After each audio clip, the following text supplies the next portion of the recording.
There's a lot of good players in Ultimate. But 3-stock comebacks are a thing. At least they're having a good time. So, tight match so far. A yellow character will win this. Okay! Get him! Get him! Get him! What the hell was that?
Pokemon Trainer.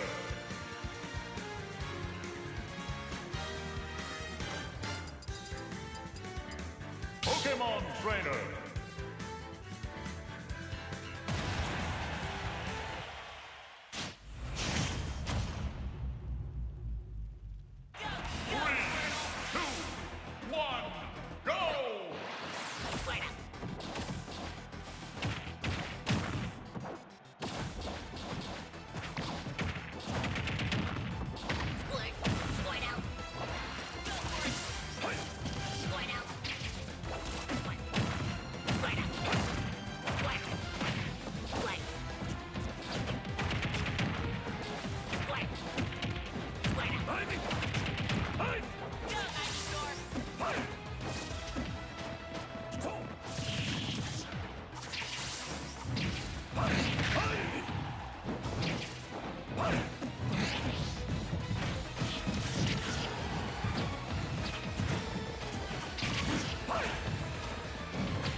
Trainer.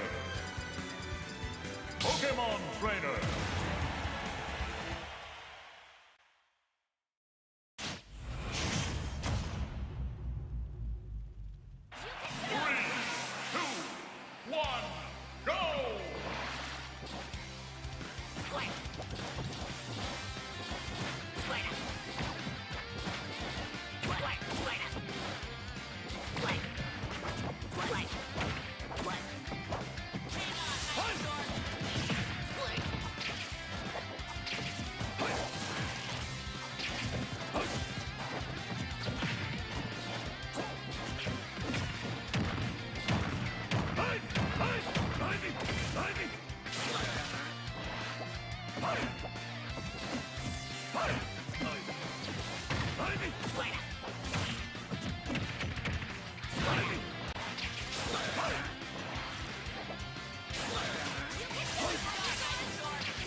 Pokemon Trainer. Amazing, Charizard!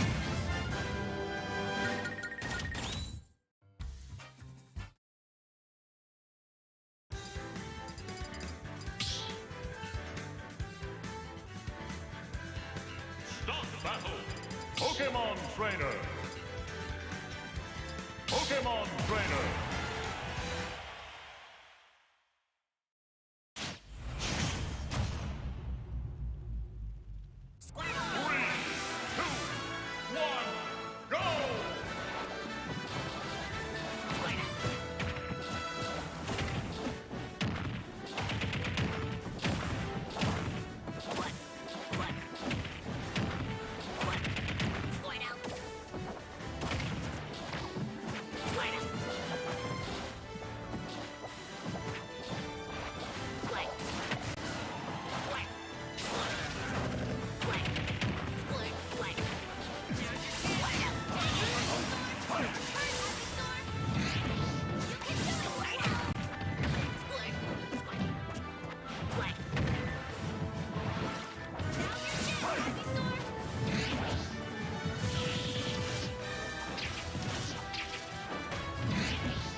Kong.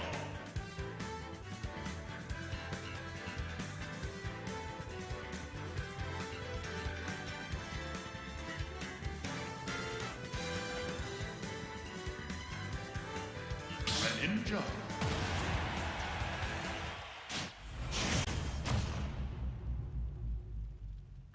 3, 2, 1, go!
battle.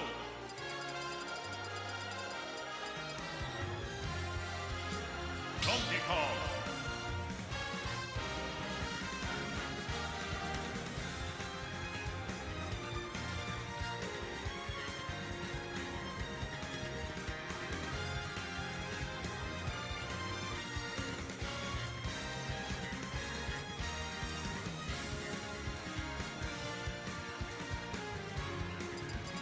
And enjoy.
Donkey Kong wins!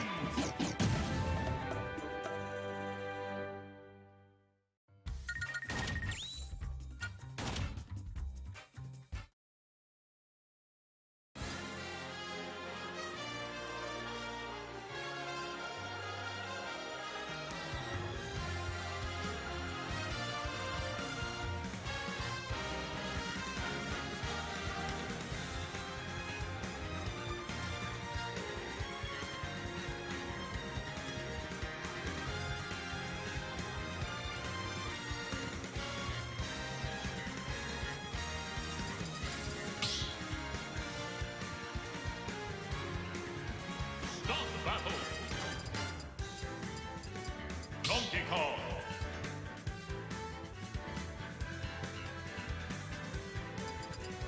And enjoy!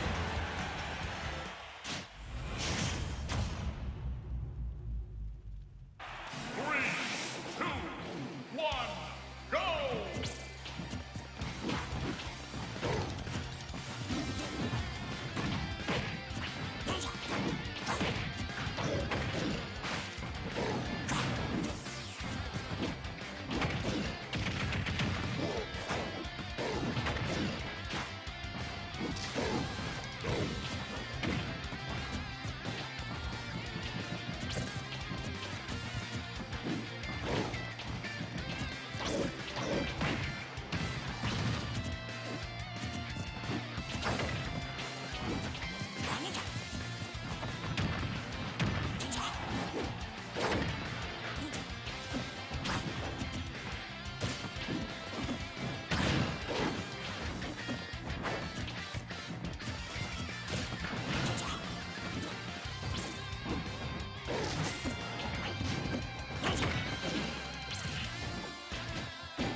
See, Up now what I was seeing was Aeschylus appeared to be getting kind of nervous, was getting that kind of last stock nerve. Not last stock, but high percent, I could get hit by anything and die. And you could see him getting nervous. He's playing very defensively. But now that he's got the percent lead, he's playing far more aggressive. Almost trying to style on that early cargo throw back throw. Charging up the punch, trying to get it going. He doesn't really need the punch, though. Dash back in the forward air. Greninja trying to take this to off stage, I think it seems like a good idea, but with 4 spikes and at 125, I don't think it's the best, but he did it anyways. A solid smash to the blast zone. Good job for Aeschylus taking this 2-1 against Esteban. Moving on to winners round 3. You know, just coming in even halfway into this fight, that was an incredible ending. Mm-hmm. Even so early into the tournament, we have incredible fights already. It just Right. comes to show this Smash scene here at Smash Farm is great. I agree. What more is there to be said? Some good folks playing good games and having a lot of fun doing it. Now, that was appear to be their last game.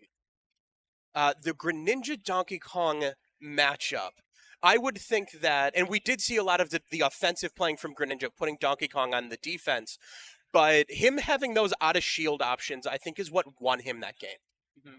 A lot of back air, up special, a little bit of up air, a little bit of some tilts, and that really put Greninja in a more of a disadvantaged state throughout the match.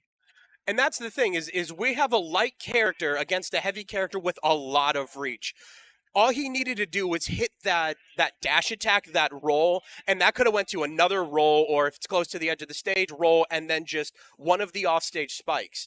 Greninja's light, and DK has a lot of reach.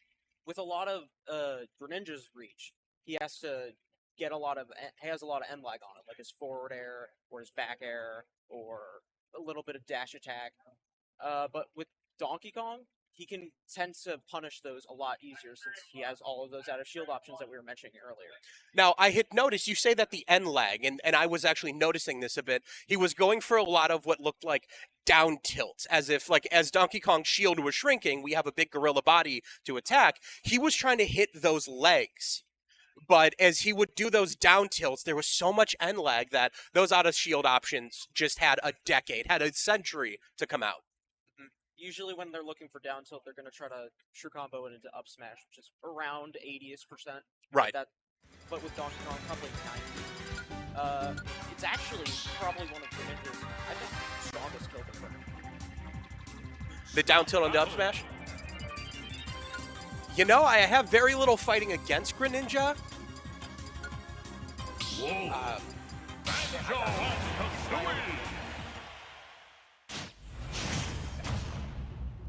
All right, next up we have Pork versus Just Being a Boss.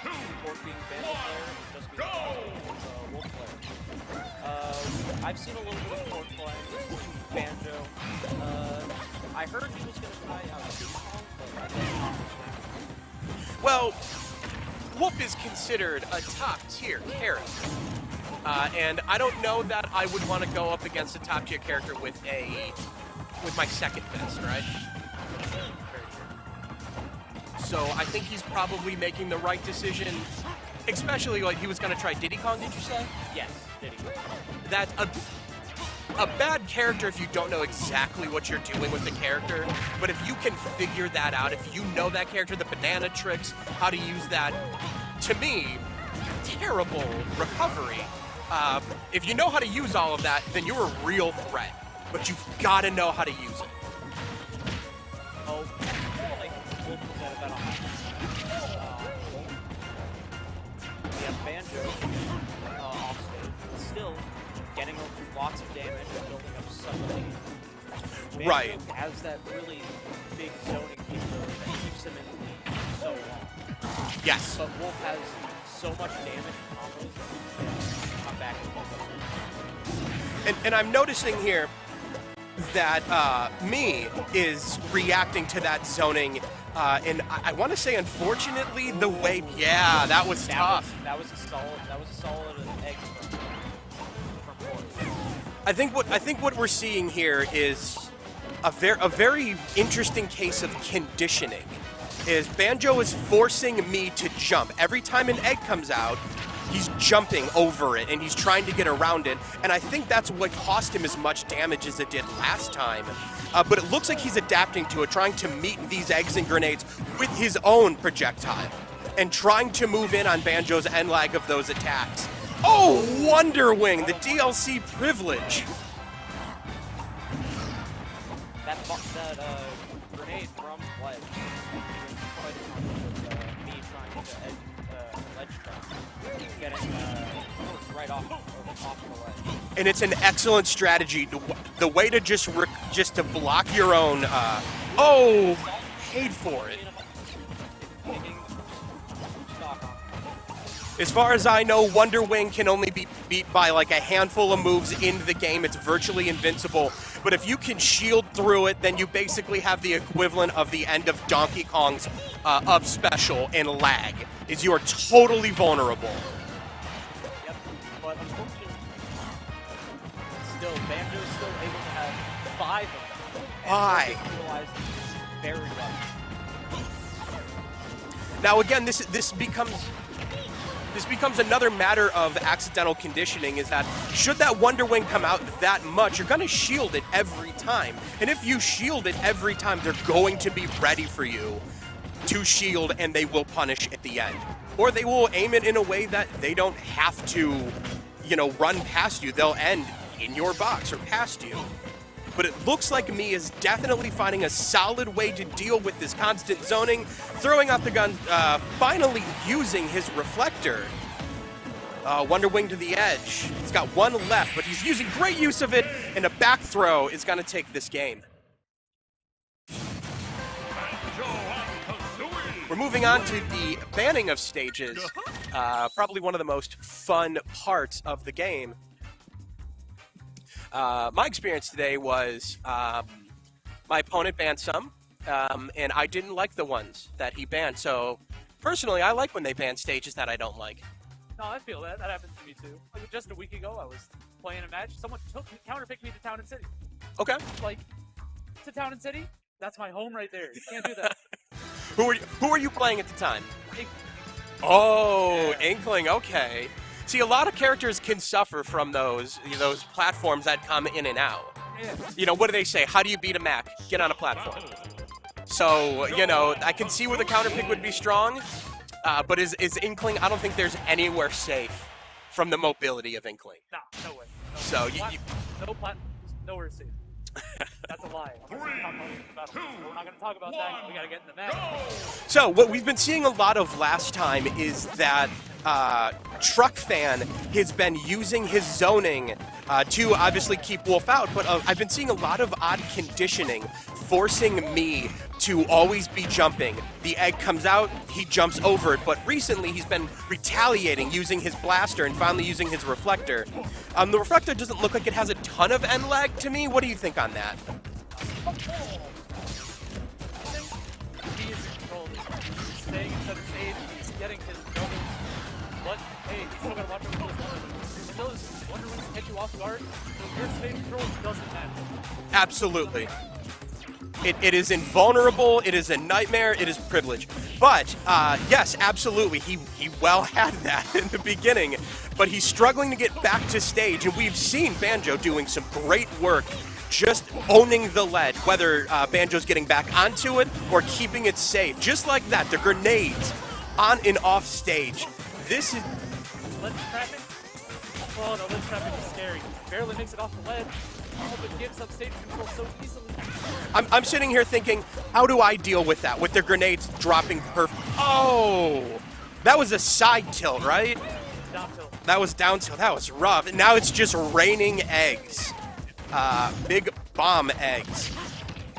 Now this is looking a lot like how the last match went too, is that it seems like Wolf is doing well, but Banjo gets something. Banjo gets control of center of the stage as he does now, and always manages to keep it. One stop lead, then you don't get tough to maintain sensation control, they have to come to you now. So you set up your walls, your nades, your eggs, and you just start hitting Just like that. Oh, Oh! A solid hit. and it's continuing. Oh! He didn't save him. Oh, but here's the thing: is he just lost Wonder Wing? He should probably just fall right off the stage. No Wonder Wing, no play. Actually, no problem. Frankly, is he's only gained like what 20%. Oh, a beautiful spike! This could be what me needs to turn it around. Just get back to stage and keep yourself moving. Stay on the offensive. Pressure this zoner. Do not give this guy a moment to breathe. I think this is the plan he needs. Oh, almost a stage spike, but attack. What? Oh, and that's gonna be it. That's the set. That was an excellent example of owning the stage with zoning. Exactly. It was every moment he got, Banjo's back was to the enemy and just dropping eggs. Kazooie was in overtime. It looked deeply uncomfortable for her. But what do you do to win? I don't even know at that point. You were stocked down to Banjo. He's in center stage. He's sitting under platforms. He's throwing projectiles at you. He's got I don't Wonder know. Wing. I was playing online and I tried to meet a Wonder Wing Buster Wolf. So my answer would have been Buster Wolf, but it doesn't work. Nope. Honestly, there are very few things one can do to meet a Wonder Wing. Yeah. Or it's like, as weird as it sounds, you can grab it. People don't do it. And it's way too risky. If you miss time that, you are dying at 60. That's so, again, that's so tough. Like, a Ganon grab, right? Like the Side beam out of that. You can up beam out of that. You Side- can do so much to Banjo. yeah. We got an interesting match going on. I see you stepping up. Oh, Little Fang. Little Fang. Yeah. Best hit in Northeast Ohio. Oh, okay. I actually was out there on the floor speaking with some guys, just kind of getting around, meeting some people, and I had spoke with who Little Fang had just played, and they had said something that they were having a very difficult time, that he was controlling the ledge very well. So from what little I know about players around here and all of that, I think what I know about Little Fang now is you've got to watch out for this edge guarding he's going to be doing. Little Fang's pit edge guarding is crazy. Arrow snipes off the wazoo. Drop zone nairs all day. But then even when you get back to ledge, what are you going to do about the ledge trapping? Right. He's up there. He's got long hitboxes. That down smash, probably Exactly. we'll two frame you if you catch it. Yeah. It's Down smash is yep. fast, kills early. And here's what? Cheese, please. Pepperoni. Hey, we're just taking advantage of the hallmark of the tournament. We're getting our free pizza. Who wouldn't want free pizza? Hey, I really appreciate it. Yeah, thank you so much. Now everyone on stream can watch me shame my ancestors eating. But in any case, playing pit. What I've learned playing pit is that a really good pit is going to control off stage. 100%. Is that flying? Is that up special? Is you're looking at a character that if you're off stage and you don't have a solid plan to get back, then you are going to be playing basically at center stage off stage. Yeah, exactly. So hopefully whoever we're coming up against, whoever he's coming up against is someone with a great recovery. Hopefully maybe like a Palutena or Zelda who has that disappear. Can you be hit out of that? I'm not 100% on that. You can get two framed at the end of it. Okay. There are some frames right before you grab the ledge where teleport recoveries are vulnerable. But, oh no, we don't have Little Fang next. Little Fang backed off. Little Fang's the next match. He has Oh. Whelp and Duck Duck Pony. Now He's so different. I haven't seen him in a while. He camped me out the last time we played. Oh, yeah? Let's go, Duck Duck Pony. Oh yeah. Yeah. Let's go, well. Now, I This is actually pretty fun. played a few friendlies with Well, and they were a wonderful opponent. Whooped me up and down this field. We actually got to play some. We played we played the friendly of friendlies. We were doing a themed fight. Pick a character who you think smells. Wonderful sense of humor on Beltane. Oh yeah. Really. I saw the discussion. Oh, Excellent. it was a ton of fun. So you know what? I'm putting my money on Welt. Alright, I can see it, but I might have to take the other side. That's fine. Duck Duck Pony has a history with Pac-Man. Actual goat with the character. Really? Camping, phenomenal. Combos, phenomenal. Pressure, phenomenal. Here's an opening. Kill it. But here we have a K rule. We have Stuff it. we have reflectors. We have what is essentially tough guy while throwing the crown. In that crown throwing animation, I have never beat a K roll out of that animation. Yeah, it's huge amount of super up. So, and the recovery on this Gator fella is insane. That's the thing. Can it get hydrant? If you just drop the hydrant, what gets the propeller? Oh, if it drops right on you, that's a great point. Ooh, I'm starting out big with the damage. All right, we got some chases. Oh, and throwing the hydrant at the ledge, trying to get that frame. But finds himself off stage to the side smash. Crown is back on the head. Oh, this is okay. This is interesting so far. We're seeing them play with the best of their characters' moves and their abilities so far. A dash is going to be very dangerous. Wow, look at them go. They are in constant movement. Got rid of the fire hydrant. That's a good thing. Gotta say, as slow as K-Roll is, Welt is keeping up with Duck Duck Pony's move. This could be a lot more interesting in the game than I thought. And what I think we're going to see here is that as long as Welt knows how to use their tough guy, their attacks that are fairly invulnerable, they're going to do all right. Oh, was ready for that hydrant and went under the stage to get away from it. But so far, it does look like Pac-Man is commanding the stage.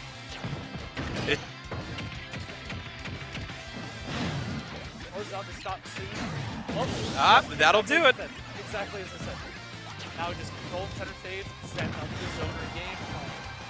But Welt is keeping that zoning game plan at least at bay for now. Oh, look, a Gallica fella. Oh, but will it Oh, matter? no, oh, no! Oh, carried off stage. That was tough. That was a tough stock. But listen, it's not over yet, all right? Sometimes when you have a tough game, all you need to do is get that first stock. You get that first stock and you find the strength to get the second one. So let's not count anyone else out yet, but we were just seeing another attempt to carry off stage, but that big belly is gonna bring Welt right back to the stage.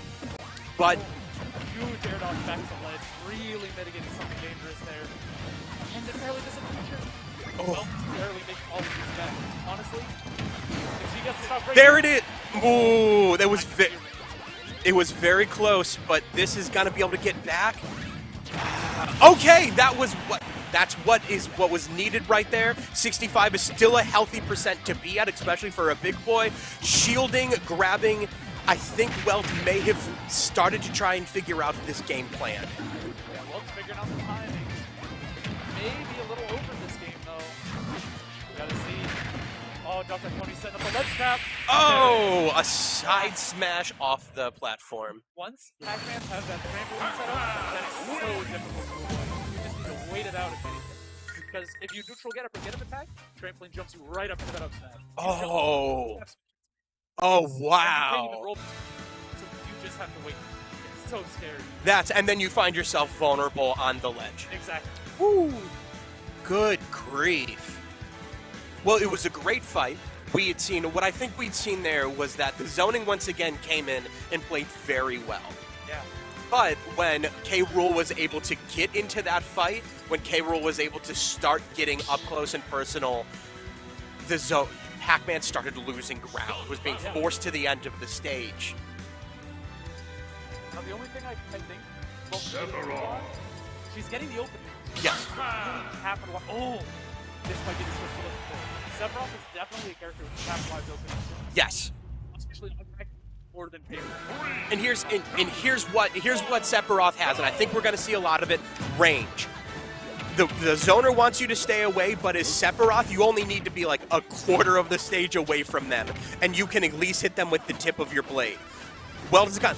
I gotta say, Welt's recovery has been phenomenal. Yeah, Welt's, as I was saying, Welt's recoveries have been phenomenal this game. Literally, whenever she's put off stage, she is making it back, no matter what Duck and Pony's thrown at her. But now, oh, we got the charges. But now what we have different from K-Rool is that K-Rool has the ability to go basically toes to the blast zone and pretty much recover and move and dodge as he needs. Sephiroth is a straight line recovery, but it's got a heck of a sword swing at the end of it. This might have been the switch Welt needed. But we still have a reflector available. We still have the snaps, and we still have the novas, the big explosions. I don't recall. Oh, Bell hit! That's really dangerous. You've got to watch out for that. We are back at an even game. Now with Duck Duck Pony evening up, I wonder if momentum is just in his favor. After taking the last stock, it looks like it is. Like I said, all you need to do is take that first stock, and you can really open up your side of the hill. But this is a character who just needs to get that sword moving and just needs to get you at the right distance. And that's what Welt needs to look for, is like half is spacing, not zoning, spacing. Like Duck Duck Pony is doing an incredible job of just ignoring Pac-Man zoning tools, being straight in Welt's face. Right. Like, I do not care if you have the big sword. I don't care if you can hit my my fire hydrant back. I will be in your face. I will be hitting you. Where are your outer shield options now? Oh.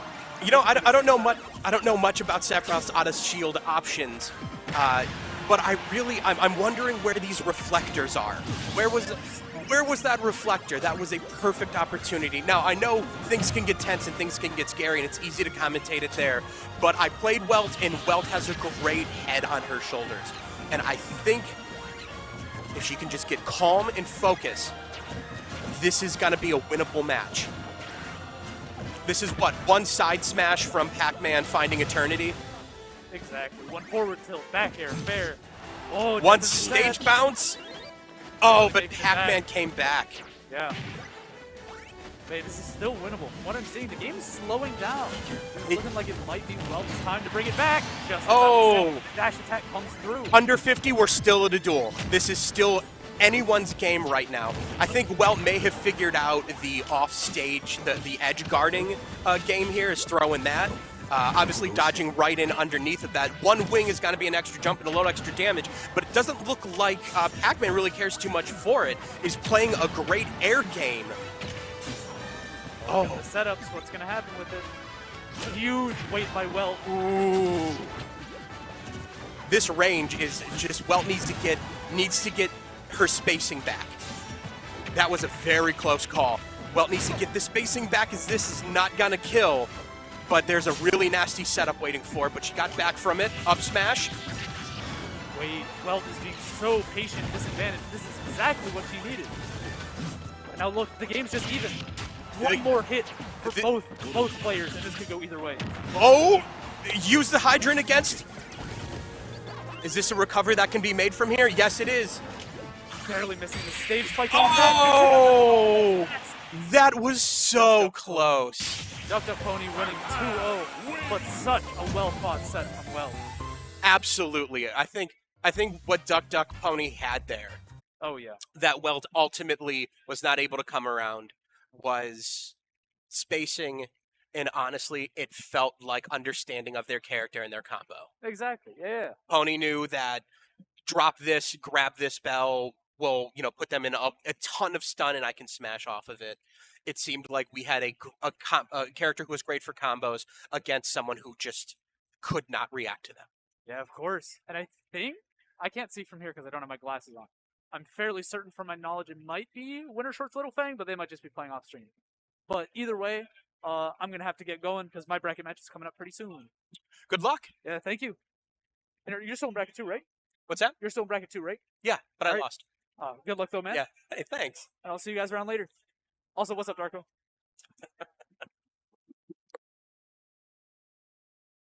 Oh, that's me.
3, 2, 1, go!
Challenge me after some practice.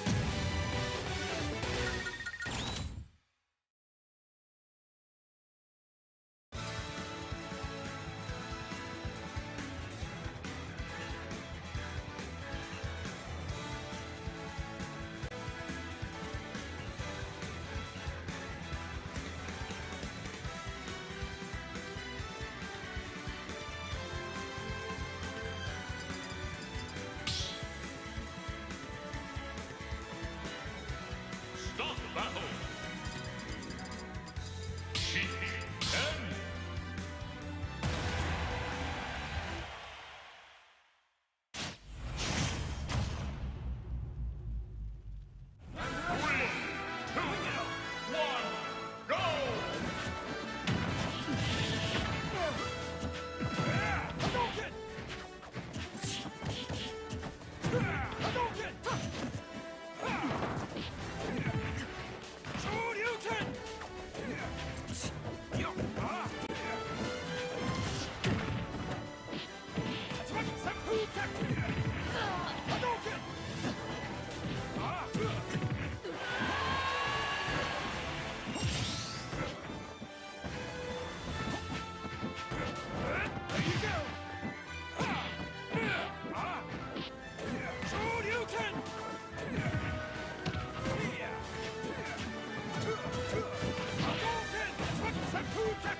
And win!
Yoshi vs. Pit's definitely something I've never seen before.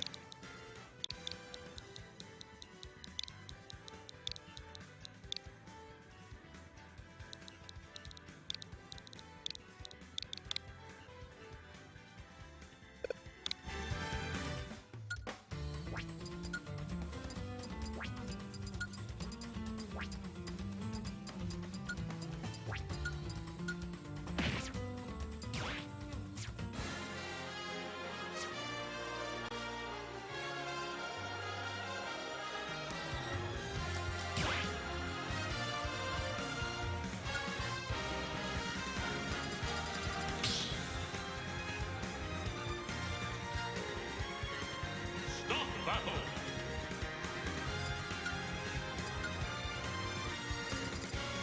Yoshi.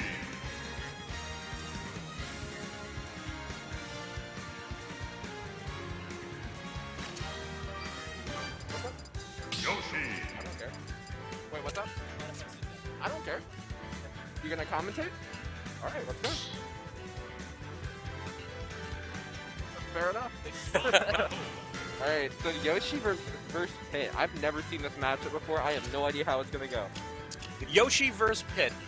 So I think one of two things are going to happen. This is either going to be an extremely boring game of two people firing projectiles at one another until they're at kill percent, or we're going to be seeing the Pit being very mobile, Yeah. and throwing that reflector out a lot. See, I'm on a crew with the Pit, so I'm biased here. But from what I've seen, Little Fang has really good combo games, and so does Winter Shorts. I played against both of them. They're both really good in terms of just combo game, especially their advantage stage. It's insane. Does Little Fang have like a phone number down? It's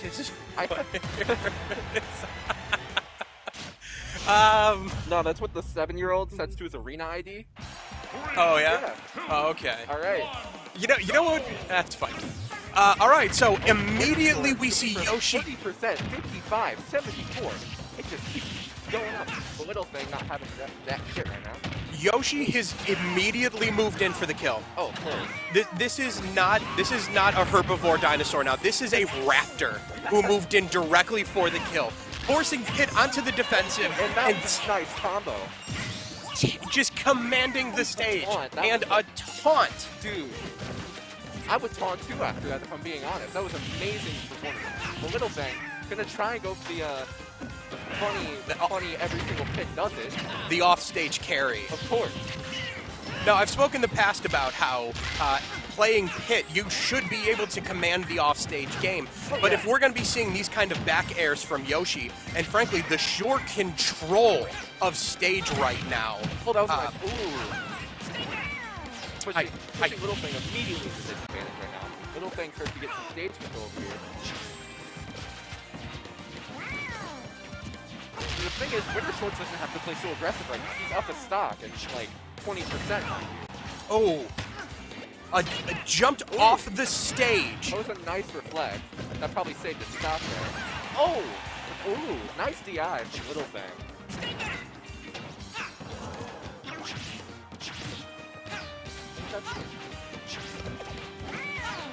It may be. Maybe I am up 24. What happens if you lose the first round of losers? That's where I'm at. Oh, and he almost got egged into oblivion. Another taunt. Another taunt. Amazing performance from Winter Shorts. At what point does that become like, hey, you know what? I earned this, to it becoming disrespectful? The moment he got that first stock. If I'm being honest, that was a really Oh, a nice turnaround. This is winnable for Little Thing. That's the thing. Smash Bros. You never know who's gonna win until it gets to the final day.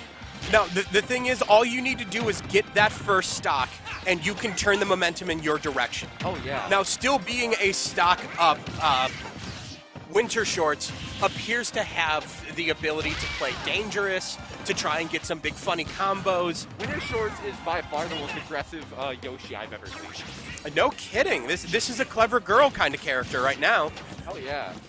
But ultimately, Little Fang can still make some moves on this. He's just got to be able to pick up on what habits Winter Shorts is putting out and try to take advantage of. Winter Shorts likes to jump, right? And I No don't kidding. think Little Fang is taking. Oh, that hitbox? Wow. That's like some Steve Minecart stuff right there, dude. Like, You see a hitbox like that, and you're like, that would have probably hit anywhere on the stage. yeah. Just, wow, what a hit. So, what's the counterplay here? I gotta listen to my finger. Oh, So, what's the counterplay here? How does Little Fang recover from an absolute beating he just I took? think Little Fang played way too aggressive, if I'm being honest. He tried to go in for different combos, different options, but it just didn't work. He kept going in and kept getting punished for it, and he didn't learn to just kind of play back. Every now and then he went for spacing, he went for arrows and stuff, but it didn't really happen that often. It's hard to play passive and reactive and still command the stage. But Hit has the ability to go off stage and be okay. Yeah. So I Right think now, Little Fang just going off right now. Ooh, I am stuttering. Little Fang is just coming out of the gate strong, putting Winter Shorts directly on the defensive. Oh, and an early spike! Good. This is how you answer Dash Dance to just kind of say, hey, you know what, I deserved that. So, Want to get bodied? a taunt to get bodied. Now, I think that might be the disrespect you don't want to see. But Little Fang is answering once again. We might be seeing that Little Fang has just activated Ultra Instinct and is attempting to really take control of this set back. He really said, hey, I'm Goku! Like, But it's looking like Winter Shorts is saying, Ultra Instinct, here's my Ultra Ego. With the taunts, that's Vegeta. That's fine. But a lot of shielding and using some pretty unsafe options, especially against shield, trying to get, a forward smash to not an early kill, but off stage is where he wants to be. He can do a lot of work off stage.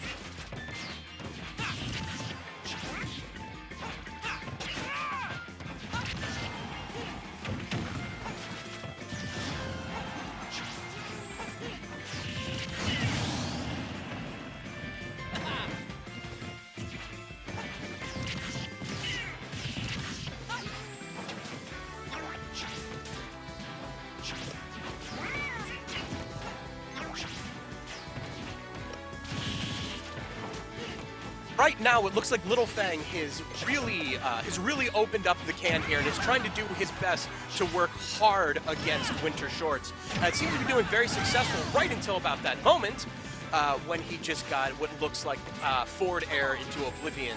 A cheeky little taunt right there. Looks like we're both trying to play Ultra Ego. But that's fine. Little Fang is getting a lot of good neutral airs, taking command of the stage once again, forcing Yoshi back into neutral.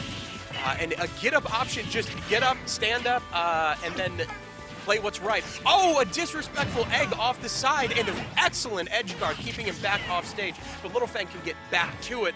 Yoshi is doing his best to try and find a gap in this defense, but it is seeming a constant offensive strike. But coming off to the egg roll, but is able to be smacked out of it. Little Fang seems to have really tried to turn back on here and is doing his best to control center stage and keeping this disadvantage. An up smash could have been the game right there, but it looks like Yoshi is doing his best to try and get back in and open up into these back airs that has been treating him so well. But those shields were able to protect him off stage, and Little Fang, a solid dash connection, is trying to just force him off stage and give him, but a cheeky egg could have really brought it back. Oh, but a bad recovery is going to even this game up. Winter Shorts is still at a kill percent and at 0, but as we had just seen right there, anything can happen and mistakes can be made that can lead to loss of stock. The up air from Yoshi can be really dangerous, but the constant barrage of arrows coming from Pit is trying to serve him the best. But a grab and a side throw is going to be what Little Fang needs to make this set 1-1. We go to a game 3 of just two players who seem to be at the peak of their skill right now. They're having some cheeky banter back and forth. It seems to be very positive after a game that can be viewed as very aggressive, taunting, dash dances. You do worry that things like this can get kind of toxic, but I'm seeing these two players, and so are you, and neither one of them seem to be too upset. Smiling, and now the strategic picking of stages comes on.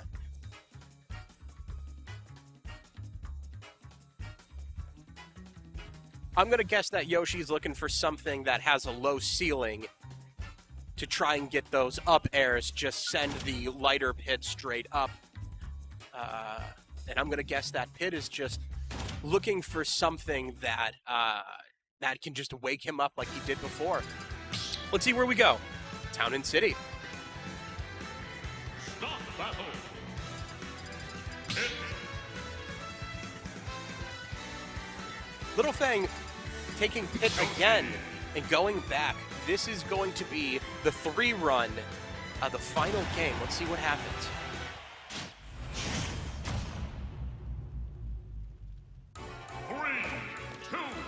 Last time we'd seen in both games, this opening moment really was a big factor in how the game would play out. They're both playing very defensively, trying to bait the other one into something unsafe to take advantage of, and it looks like Winter Shorts may have found it early on, but Little Fang is definitely taking control back, forcing him off stage, and is trying to take control of center stage.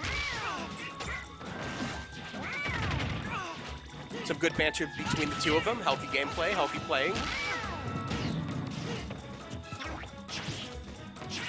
Stages are gone, which is going to be, I think, probably a good thing for Little Fang. Not wanting to be, frankly, above Yoshi. It's a very dangerous place to be. Oh, but that sights. Oh, no. Spike is going to put Winter Shorts directly into the lead. It's still a very healthy percent, but it does look like Little Fang is doing his best to remedy that, keeping the ledge as safe as possible, but Winter Shorts is able to get back to it. Playing the zoning game didn't seem to be working too well, as Winter Shorts is just very quickly maneuvering his way back through it, getting the grab into the egg, gross, but didn't seem to do much for it. An up smash didn't seem to ever kind of have a chance to connect. But these arrows are what he's using to try and condition Winter Shorts into something unsafe. And it seems to be fairly working. He's doing a lot of spot dodging to get away from them and jumping. If he can zoom in and try and take advantage of that, he might have something on him. Oh, a solid up air is going to put him back on the platforms. Not a terrible place to be. Covered well back. Looks like Winter Shorts isn't doing too much to guard this ledge, other than just throwing eggs. Easily reflected, easily dodged. Oh, what a beautiful up smash. It's going to tie up the game, although Little Fang is at a very bad disadvantage at 100%, but he's making up 40% of that damage in what seems like one early stock combo. Up to 55, we're starting to get back into a kill range, but that's only for a hard smash. But at, super armored his way through it. Very fortunate there. These are, once again, these are two competitors who are not at the limits of what they can do, but are certainly pushing them further and further now. We're going to a 2-1 stock lead for Winter Shorts. Winter Shorts at 67, not yet a true kill percent, but slowly going up there, 80%, making up 20 in the time I was able to say it. It looks like Little Fang tried to do something big, but it turned out to be a little unsafe, but he recovered fine from it. It seems like he's keeping control of center stage well. Yoshi coming up, trying to get that egg, get back to center stage. Landing is never a big thing for Yoshi, especially with that really meaty down air he's got. But he's fishing for these back airs, which are very dangerous to get hit by. Blocking through them well, and having that alternative shield is great for Pit right now. A lot of neutral airs and a cheeky egg to the back airs for Yoshi. But Little Fang is recovering well. Winter Shorts still is up. He's slowly but surely building that damage. Having a stock lead means he can do some unsafe things, but is really staying on top of it. He's got that stock lead, and all he's got to do is get Pit to perhaps another 20% before Pit's in a lot of danger here. Little Fang just trying to fish something out, trying to get a combo starter landed. Oh, but a really dangerous move there. He's coming down with his shield once again, but that back air could have been the game. Both characters are at basically one solid hit death, but there is a stock difference that matters here. And there is that one hit to death. That is going to be one stock. Oh, this is almost it.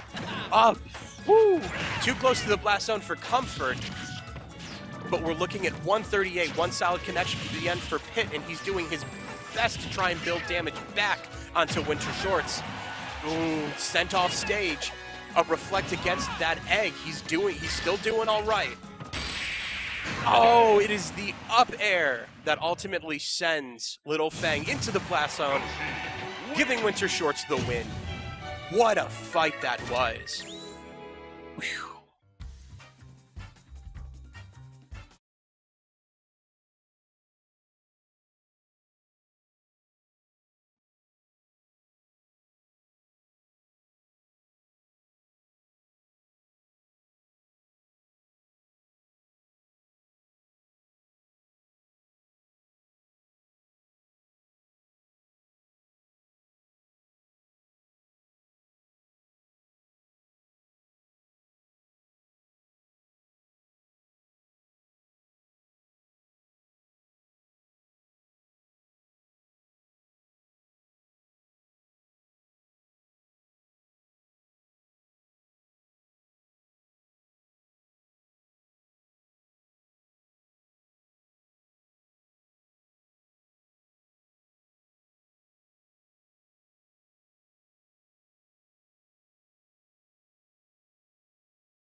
but you know, he's plays Peach, and I was trying him out for a crew, right?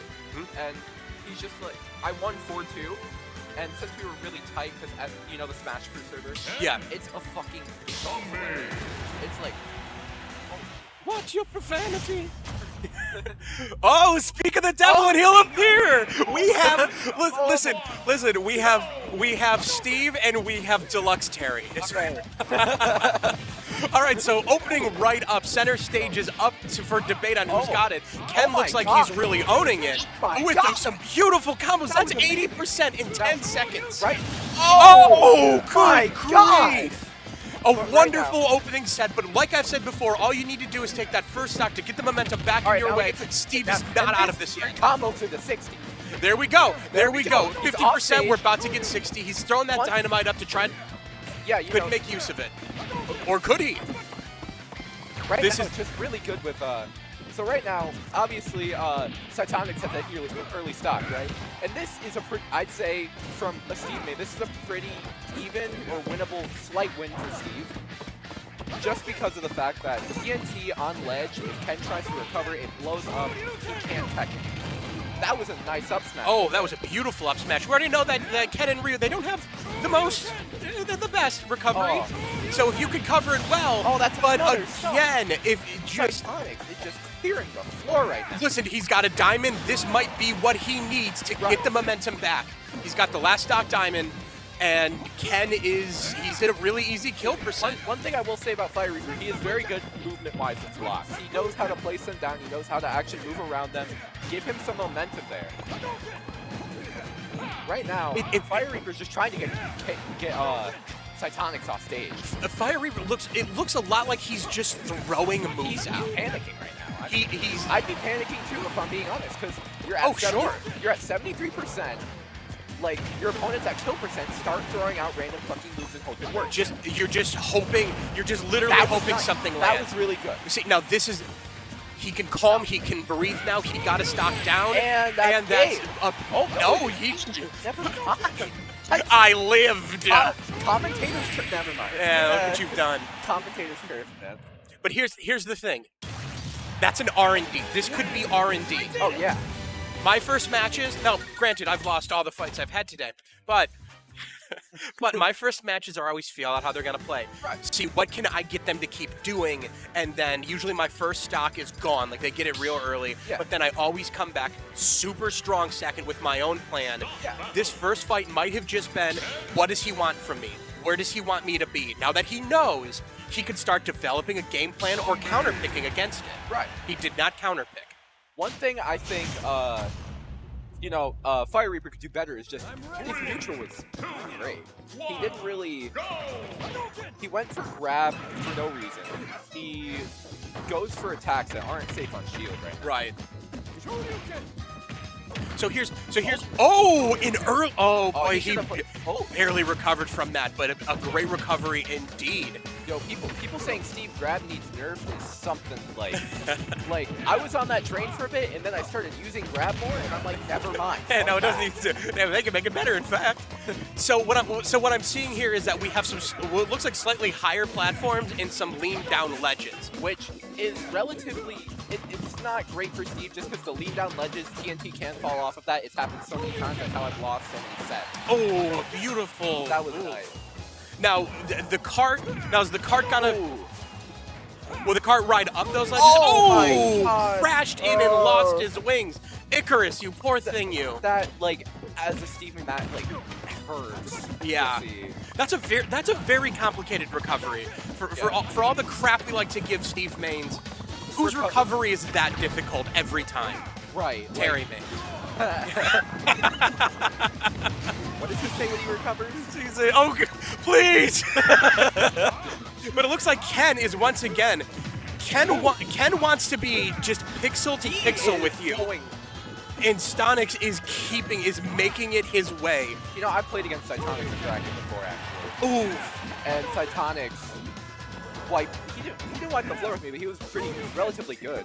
But this was, mind you, my first ever turn, or one of them. But he is just popping off right now. Fire Reaper is being, that was about to be true, and then he spot dodged. Wait, no, that's so not so how it what works. does Fire Reaper need right now to win this game back? Fucking hell! Right now, he just needs to play a little bit more patient. He needs to camp. If I'm being honest, I agree. he hasn't been doing that. But does he have any zoning options? Oh, fuck yeah, dude. He could easily just keep sending on minecart. He could place blocks, mine. But minecart takes iron. Right, minecart does take iron. Oh. It needed that multi-hit. That was... Oh my god, that was sad. Like, not sad to watch. But I knew I'd win. heartbreaking. That was a really really outstanding set from Cytomix. That was... He had everything in that set. He had a really good advantage state. His neutral was on point. He knew, when to grab, when to not grab, when to actually use a good out of shield option or when to back off. But Fire Reaper just couldn't get a hold of it, honestly. Right. I think to what you were saying about controlling neutral the way he was is that that uppercut. I'm so terrible with these names. The flaming uppercut. Like I played these games. Sure. So that's an input, right? For him to get the fire one, that's an input, and he hit it every time. Yeah. That is extremely difficult to do. Yeah. So a lot of props. He didn't just like luck out when neutral. He didn't. My character's great at neutral. What? 2 of the 3 of his kills were using that move. Right. That's like Steve Minecart except less carried. Yeah. Like. So I think ultimately, I think the kind of wrap up. See that? I think the wrap up for that is that camping was definitely his best option there. Yeah. Was get that fishing pole out, try to get him, and just build damage, build damage, build damage. Oh yeah. Get the gold, get whatever he needs to make his weapon as true as possible, and then go in for the kill. Yeah.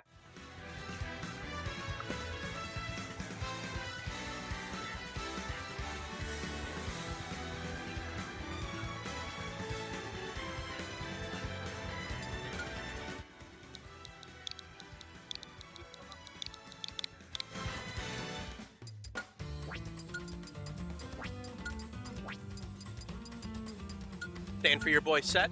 Yes, sir. Winter Shorts. Amazing player. Destroyed me last time I was here.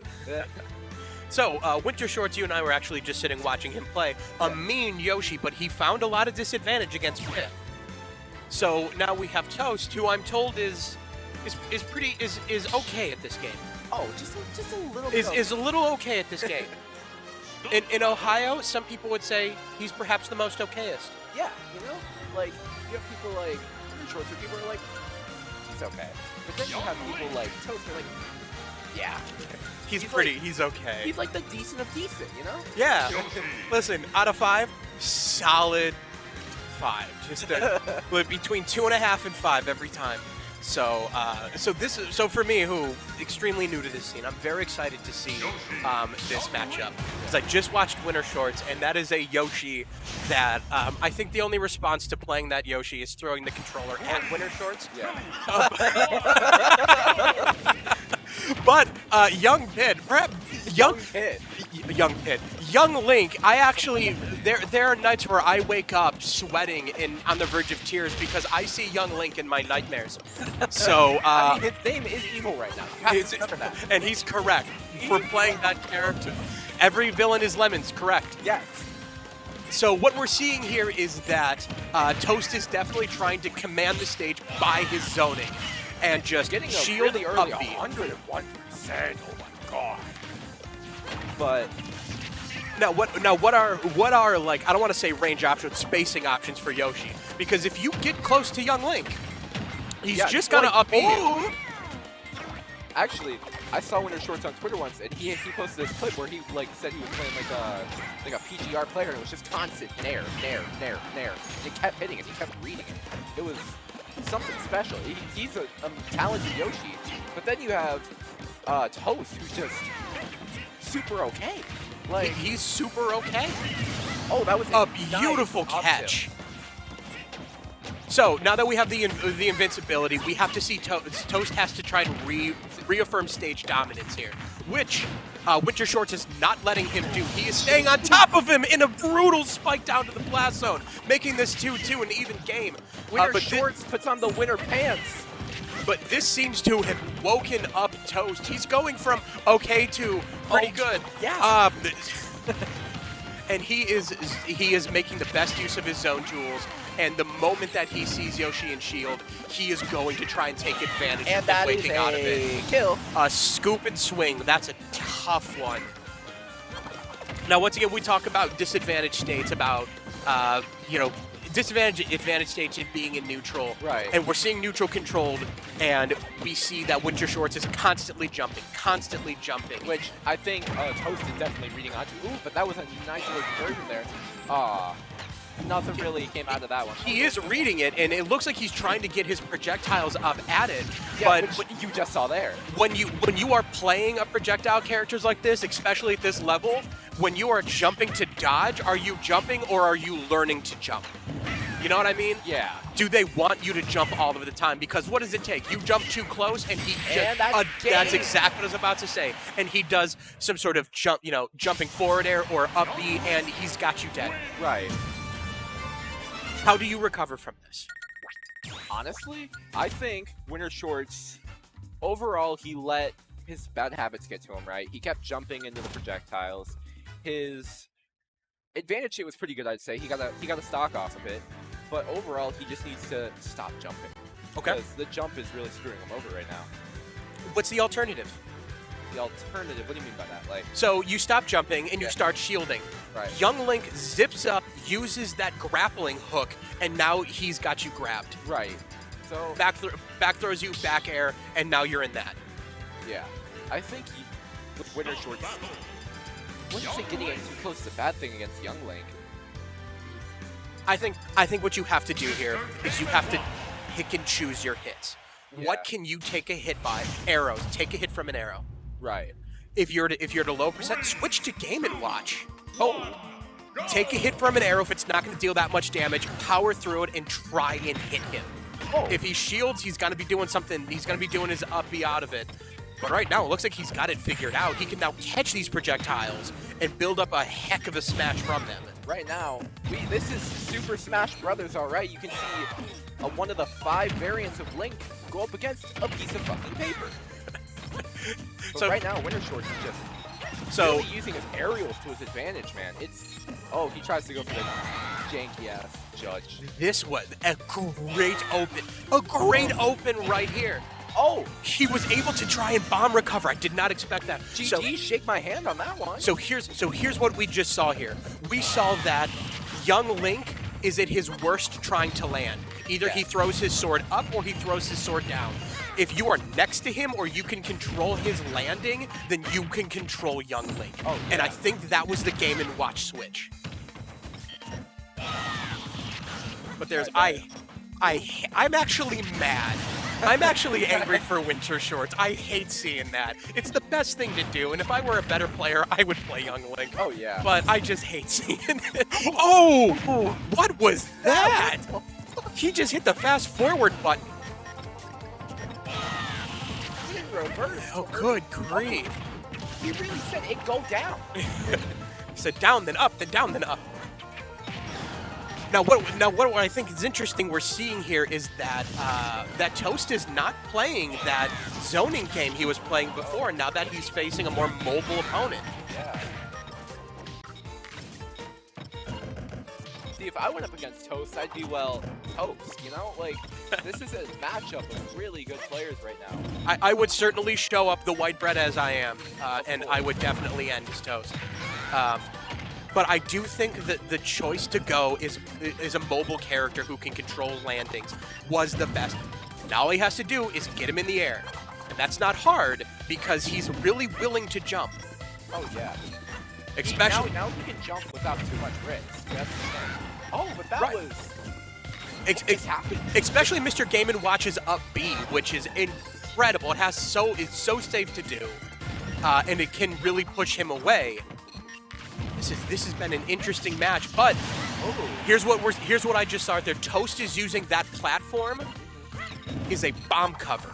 Oh, yeah. As Mr. Game & Watch is trying to drop things, it's not going, but his projectiles will go through it. Right. So he's trying to command center stage for safety, not for advantage. Oh, is he gonna get that? Catch the roll with an up B. All right. Oh. This is getting Winter Shorts is taking a lot of risks here, and I think we're verging on panic. Yeah. See, when you're in this position, you have to take risks. It's all or nothing at this point. Yeah, yeah. That's one of those things where you either go out and lose, or you do something incredible and just eat blast zone. Oh, yeah. And that's always fun to watch. You know what? Give it to both these plays. Both these players are incredible. Absolutely. There was definitely, it was an impressive match, both of them. I think the switch to Game & Watch was a really great idea. Yeah. But I think I'd rather fight the Game & Watch than the Yoshi. Yeah. I think so. Game & Watch. Now, don't get me wrong. Game & Watch, not my favorite matchup. It's a weird character, but he's definitely. I'd rather take Game & Watch over Young Link for sure. Yeah. Definitely. Really, honestly, anytime I fight a young Link, I would rather, Right. eat Like, my controller. As someone who plays two characters that are just fucking god-awful when they get zoned, Instant Yeah. and Steve. Who's the other one you play? Instant. I picked Oh. up Instant about last week, and Okay. it's just clicking, honestly. But Nice. Instant, just any character in that matchup where, wait, hold on, I'm stuttering, my bad. But if you're a character that can get zoned easily and doesn't have really anything to prevent it, you're fucked against Young Link. Unless you know the god in serum, whatever the fuck it is, like take your fucking normal pills and like Oh no, I forgot to pick my normal pills up. They're still at the time to get weird. See, if you're going up against a young Link, I don't know who picked that stage, but I'm definitely feeling if I'm going up a young Link or even going up against a Yoshi, I'll pick platforms. Because I don't want to go on a straight run against 3 projectiles. Same thing with like a Richter or a Simon. why the fuck is there a cat? Have you not seen the cat? No, I've never seen the cat. Listen, this is my first time ever doing something like this, and I've had more fun petting that cat. That cat is so much like I was like, "What's up? Why is everyone petting this cat?" And I put my hand down, and the cat pressed its head against my hand, and that's it. I'm gonna throw my dog out. Listen, there was a fucking cat. I'm gonna go pet that. Oh yeah, go pet that cat. You'll see. It's a life-changing cat.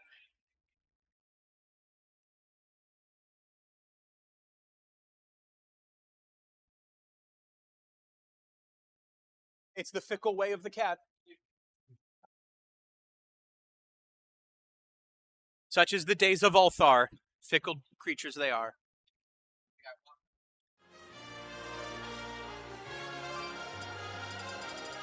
Walked up, the cat went meow. Okay, we're seeing another Ken versus a Joker. Oh, this is gonna be an interesting fight. So, I did pick up Joker for an amount of time, and what I learned from playing Joker is that his stand looks like his stand. You know what? I stick by it. His stand looks like Brendan Urie. Yeah. So, in true JoJo's fashion, he gets his stand Disco Panic. But of course, that's what it says in the subtitles. But of course, they're saying Panic at the Disco. So we're going to see a lot of Disco Panic. But what... It doesn't have like a constant, Yeah, it doesn't have a Muda Muda or anything. Yeah. So what I learned playing Joker is that in your regular phase, in your stand user phase, you want to play you bait and punish, run around, get them to come up to you, and then you hit them. And then once it turns around to once you can call your stand, then you play offensively. Yeah. The funny thing about Joker is, whether you stand out or not, like, not in the sense that, like, oh, scary. She's just really good with his stand and without his stand. He has a ton of options, and we've seen a really nice combo, like just as we're gonna see there.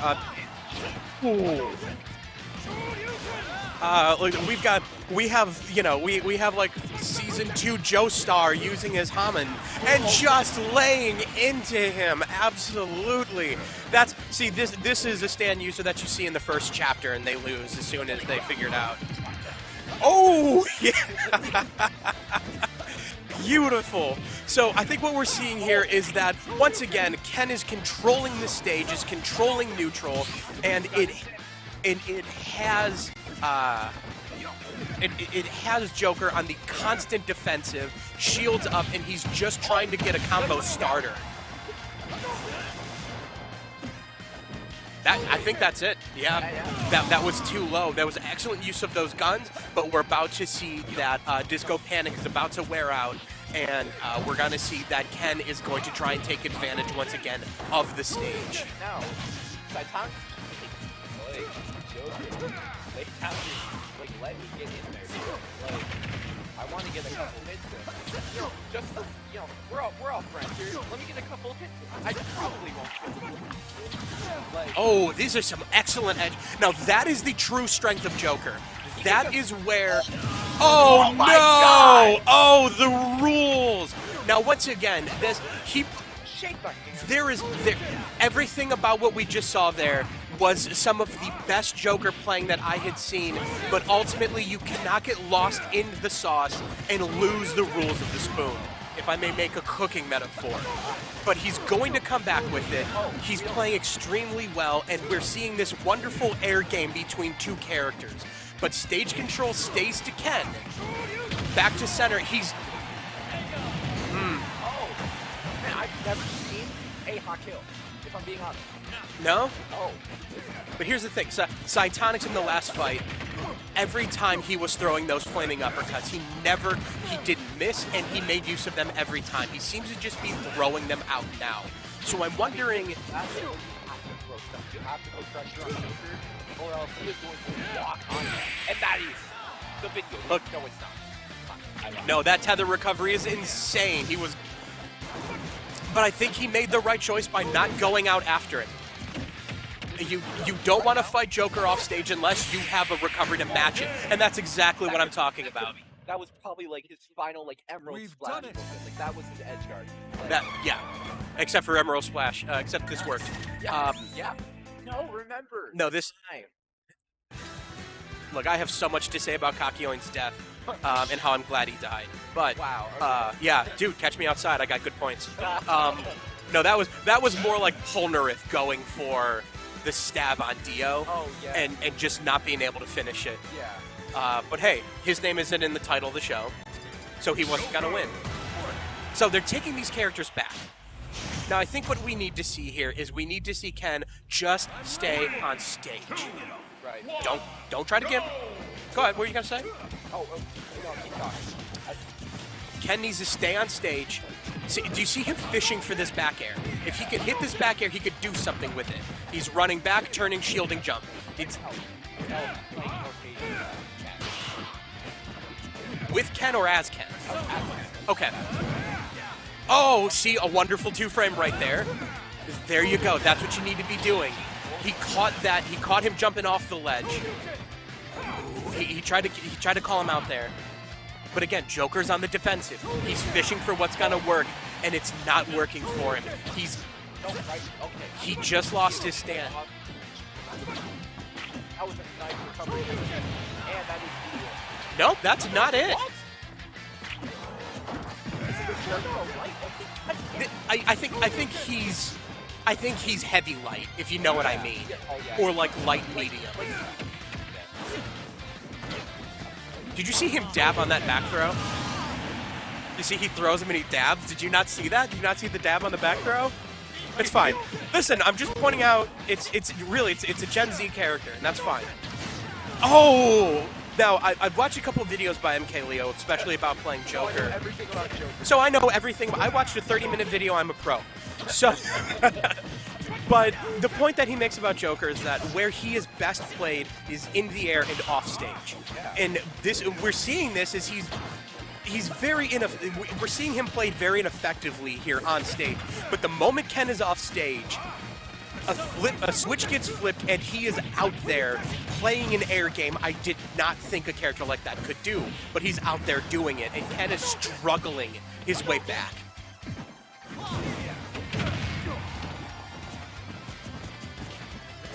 He's not going for kills. He's not going for smash attacks that are... He's going... He's going for what is going to get Ken in the air and in that disadvantage state.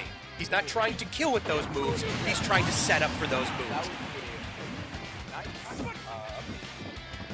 And I think there's a huge difference here, is Ken isn't trying to set him in the air. He's not trying to set him off stage. He's trying to murder this kid at every turn he can.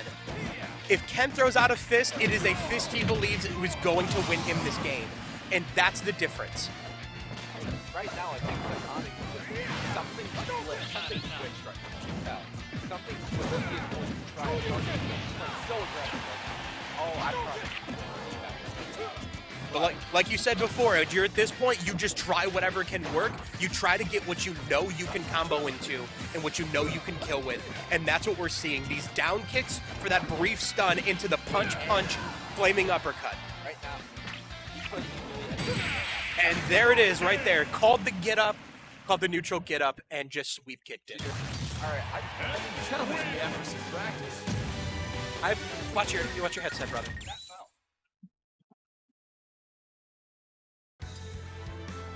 It's hard to imagine that this was 2 games already. This felt like an entire set.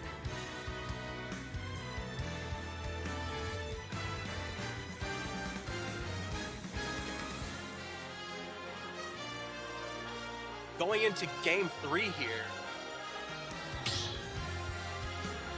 Stages are being picked, advantages are being deciphered. And we are running these characters back. 3, 2, 1, go!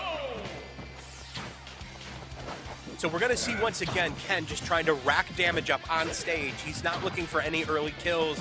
He's not looking to throw him out into the blast zone. He is simply looking to stack damage and get something that is going to kill on impact. Joker, once again, is looking for something that is going to push his opponent back towards the edge and get him to where he can operate the most effectively, which is off stage.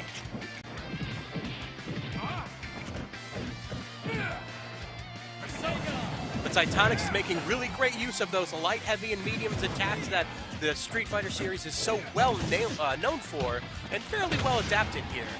But now that we have Disco Panic back on the field, we are seeing that Joker should be playing more aggressively, but is ultimately going to find a foot to mask and then to blast zone.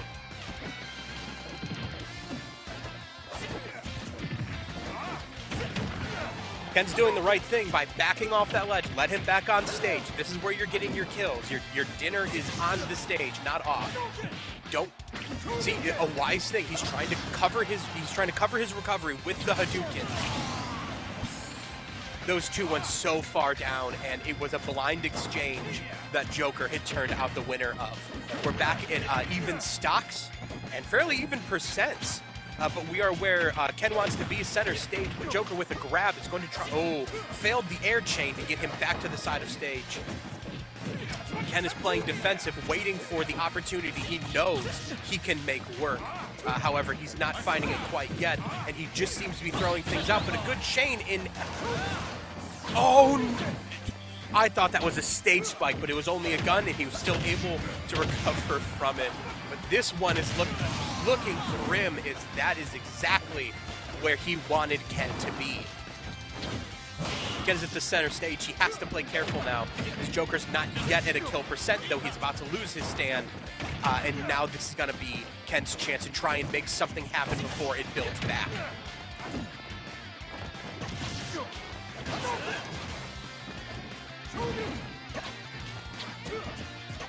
These offstage battles are getting more and more intense as it seems like Joker is figuring out how to edge guard Ken. Ken going deeper and deeper to recover from is more and more dangerous.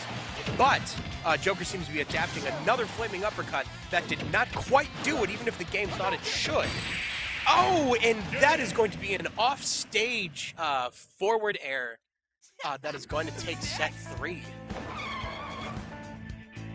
Nice.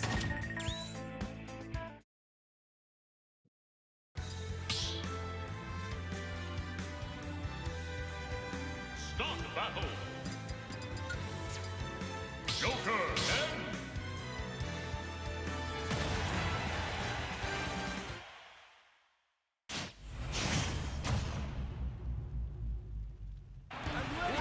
Enon an advantage in this, looking to close out this set with this win. That means that Ken is going to need to be really playing at his best right now, controlling advantage and making the best use of the combo kit he has. All rated 72% with less than 15 seconds into the game. It's looking fairly promising, but we do have Joker stand on the field, which is going to let him play more aggressively and start stacking damage, almost evening the game. They're both recovering to stage, trying to reset. Another flaming uppercut. The ceiling too high on this one, but a second one is going to close out the first stock, leaving Cytonic at a good, Cytonic's at a good percent to fight on, and another uppercut to get him back to stage and rack on some damage. You know, you'd think it would be going stale by now, but he's able to rack up additional hits in a great attempt at a stage spike, getting his stand back just in the nick of time to recover and getting a fantastic back air blind off stage to close out that stock, leaving him at still a good percent to fight at with plenty of time with his stand left. This fight back into neutral is just really getting intense. Ken is working his best to try and just stack that damage and stay on stage, but Joker is doing his best to keep it, to try and put him further and further to the corners, but he's throwing these flaming uppercuts now. It's getting a little predictable. He's gonna have to try and calm that down, work that into his combos, and not just throwing it out there.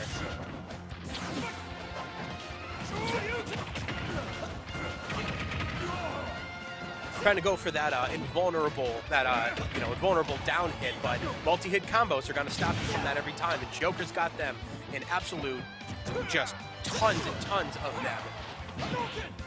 This is becoming more and more Joker's game, starting to control the stage, taking that away, but he's got to stop throwing those up airs out. It's leaving him extremely vulnerable and forcing him to the landing lag, which Joker can very easily take advantage of. Being as quick as he is, he's taking back control of the stage, taking the back off air, going very deep off stage, but he's able to recover back, and Ken is back to the center of stage, but a down tilt at that percent is able to send Ken back off stage. Ken playing very aggressive, trying to chase him down, trying to make best of that, just that invulnerability at the beginning of his stock.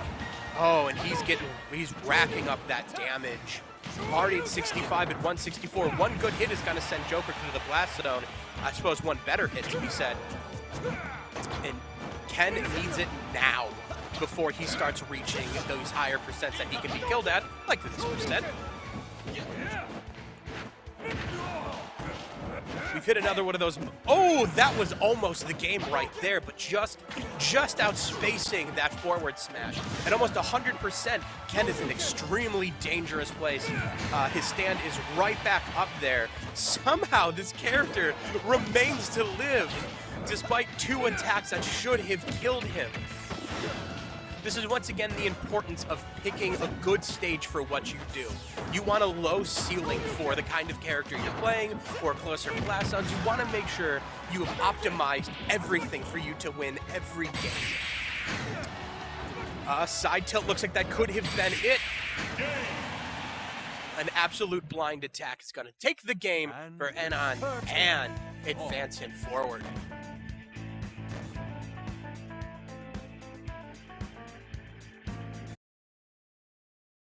So, co-commentator, what could he have done that would have helped him to win a little bit better, that helped him control, to take that game from him?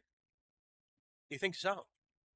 Absolutely. And that's the thing about Joker, honestly, is his offstage game is impeccable. It's honestly one of the best.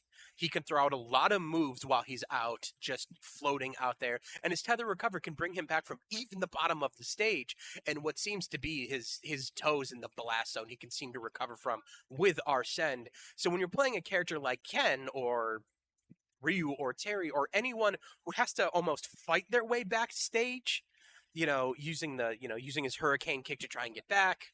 That's probably not the right term, forgive me, but trying to move his way back and then trying to flaming uppercut. I mean, it's a great moving hitbox. It's right on, it's right up. If you're on top of him, you're going to get hit. And we've seen it a handful of times, but every time he was off stage, he was desperate to get back.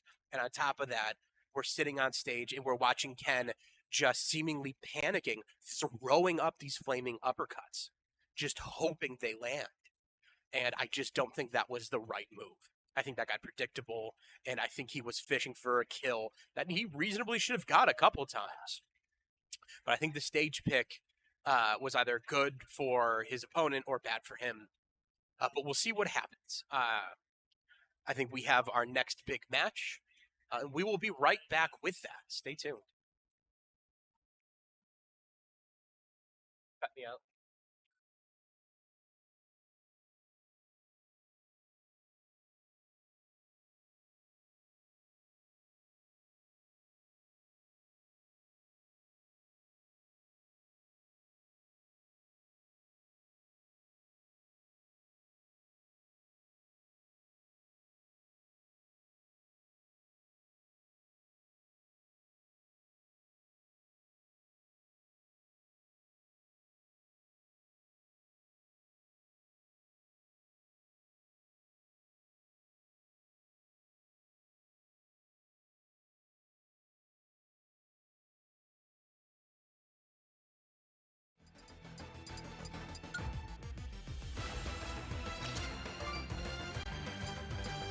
Kazuya.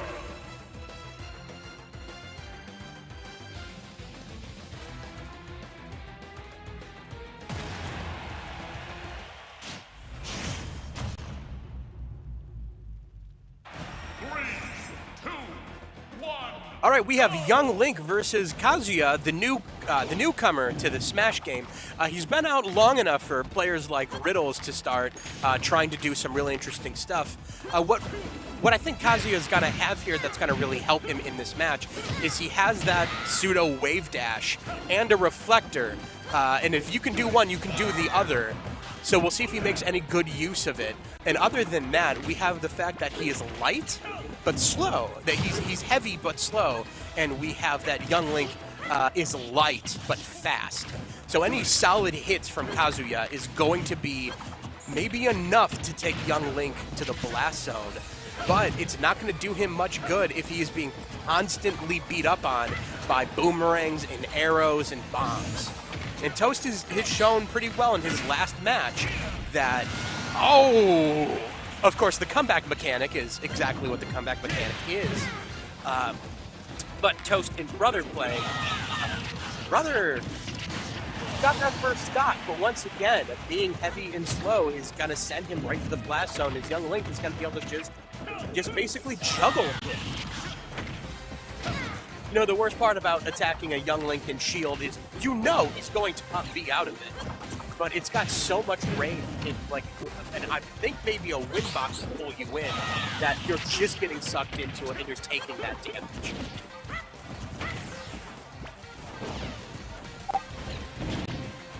This isn't a fight that I was about to say this is not a fight I think we're going to see a lot of offstage play on, because Kazuya has a surprisingly good offstage play, but Toast does too. Never truly leaving the stage, but just basically throwing his deadly little toys straight down, just to stop him from recovering, taking his jump, stalling his up air, his upswings.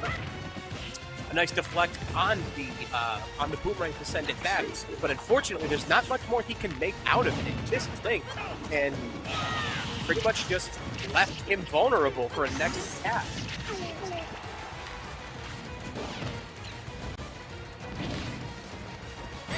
Go on a second stock. A dash attack is going to be more than enough for Toast to close out this first game. That's helpful to feel that this is perhaps not the best matchup against a character as quick and versatile as Young Link. So we'll see if he'll maybe switch off to... I don't know who else he plays, but hopefully he's gonna pick someone a little bit quicker.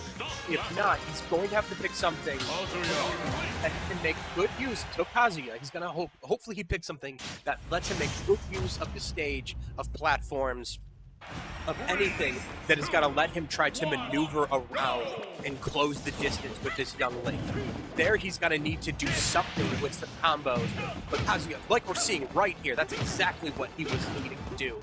Kazuya has excellent combos. I'm like, look, we are less than 10 seconds to the game. We are at 80%, 95%. With an uppercut, that could have been a kill. 120%, less than 20 seconds into the game. This is what I'm talking about. He's closing the distance on Young Link, and he is making, and he is a beautiful down tilt, a beautiful down air at the ledge. Only at 28%. It wasn't a 0 to death, but it sure felt like one. This is exactly what he needed to do. This was exactly the momentum and wake-up that he needed for this fight. Young Link is struggling to take control back of this stage. He seems to be trying to get it back now, but a grab out of shield, one of the best options as Kazuya. He is able to just hit it back, playing dead for long enough to dodge the boomerang. And this is turning into a projectile fight between one of the biggest spammers in the game, Kazuya, I guess. An excellent up smash. He's going to claim that first stock. And like I've said before, you just need to take that first stock to turn that momentum back around in your favor. We're kind of seeing that right now as 53, 61, 64, 67, 90 unanswered percent put on Kazuya. What a solid uppercut is going to put him back over 100 and an easy kill percent for Kazuya. But he himself is there. This is a tied game right now.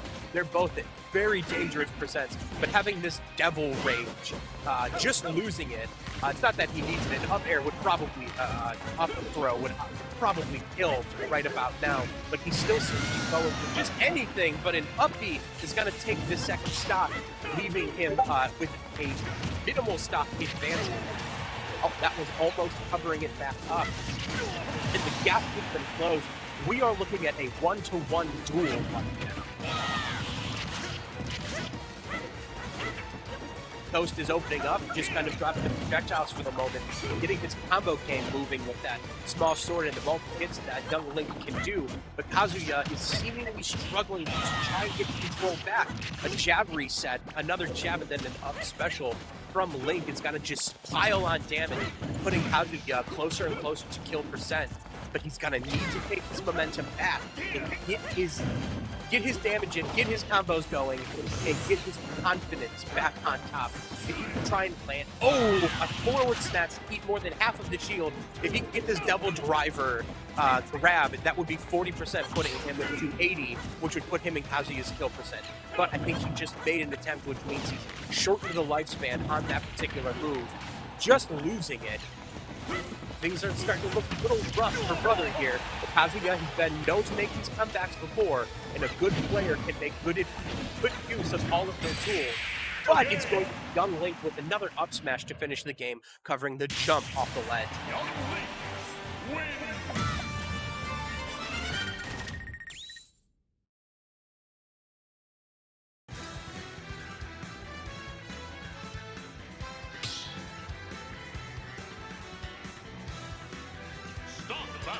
Toast is up 2-0. This next game could be the winner semifinals decider. As for what Brother needs to do to try and flip this in his favor, I think he's doing everything right. I really do. I think he's doing everything right. And I think what we're seeing now are is actually the mental games. Toast is beginning to push well beyond his knowledge. He's pushing Brother further back on this era. But just saying that, Brother is turning it immediately around, answering that last game with a seemingly close 0 to 10, but just picking up these combos, serious damage, and playing so intensely. Toast coming back to answer him to 90%, and Kazuya slamming into him, electric got this, but dropping the combo. Toast is trying to create some space, get his zoning going, but a solid grab from Brother is going to get him back into this is just put Brother back into the game. I think he's pulling this match right back, forcing a game 4 by having a complete 2-1 stop lead. Now, he did just lose it, but he has a whole stock to play with. He has a whole stock to build damage. He has a whole stock to condition him to do things. He has a whole stock to make this game is. The more he adds on, the more he can try and bring this thing back. So long as Toast can't get control back and start the zoning game again. I think we just had a moment where his brother was surprised he got hit. And perhaps panicking and turning around his Devil Beam and just not getting it where he needs to be. But 126% is very dangerous for a character like Young Link. One solid connection is going to be all Kazuya needs to finish this game. Now, Kazuya does not have a lot of really good out-of-shield options. Link was in a very safe place right there. Surprisingly. But just because he has a stock lead for now, doesn't mean he can start going for really first out. Still needs to play smart. Toast has a 2-0 game lead. Not some This was an excellent example of your concept of taking this game, focusing. Brother turned around on this and really blew expectations out of the water. He's playing smart, he's playing confident, and he is playing to win. They're deciding on their next stage, and we're going to see what they pick. Oh, Alex, all right.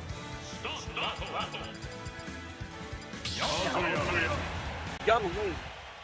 I feel certain Young Link has the ability to jump off the stage, jump off the side of the stage, giving him essentially a jump. I don't know that Kazuya has such a thing, at least not that I have seen. This is going to be what Brother needs. He needs to win this to stay in the set, to continue on. So he needs to play if he plays the way he did last time, he's going to be playing, he's going to get himself the game 5 he needs.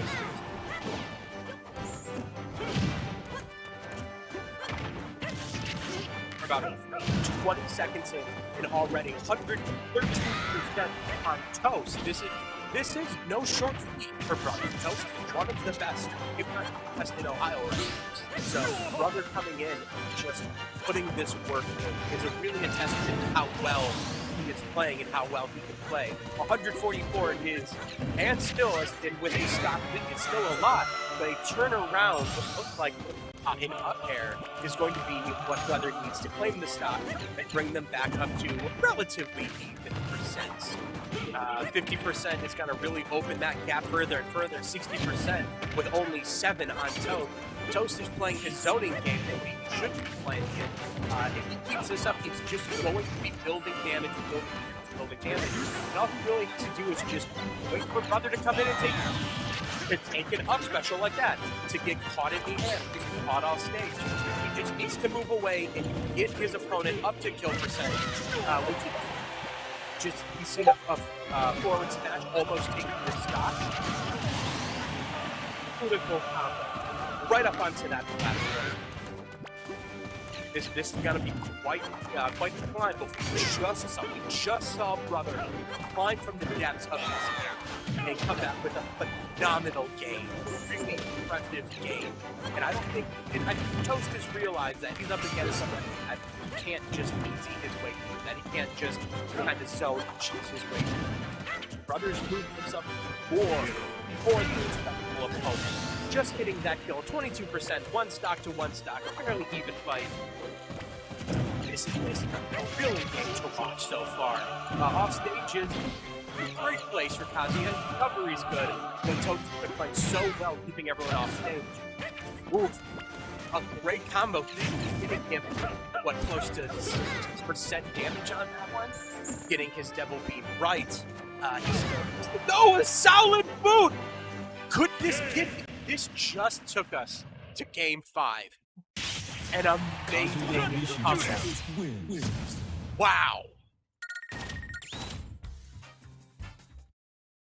The next stage is going to be chosen here.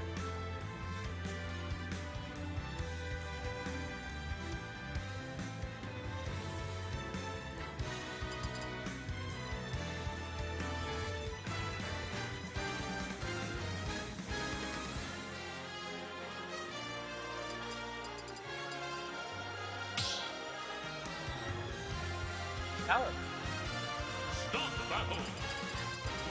Kazuya.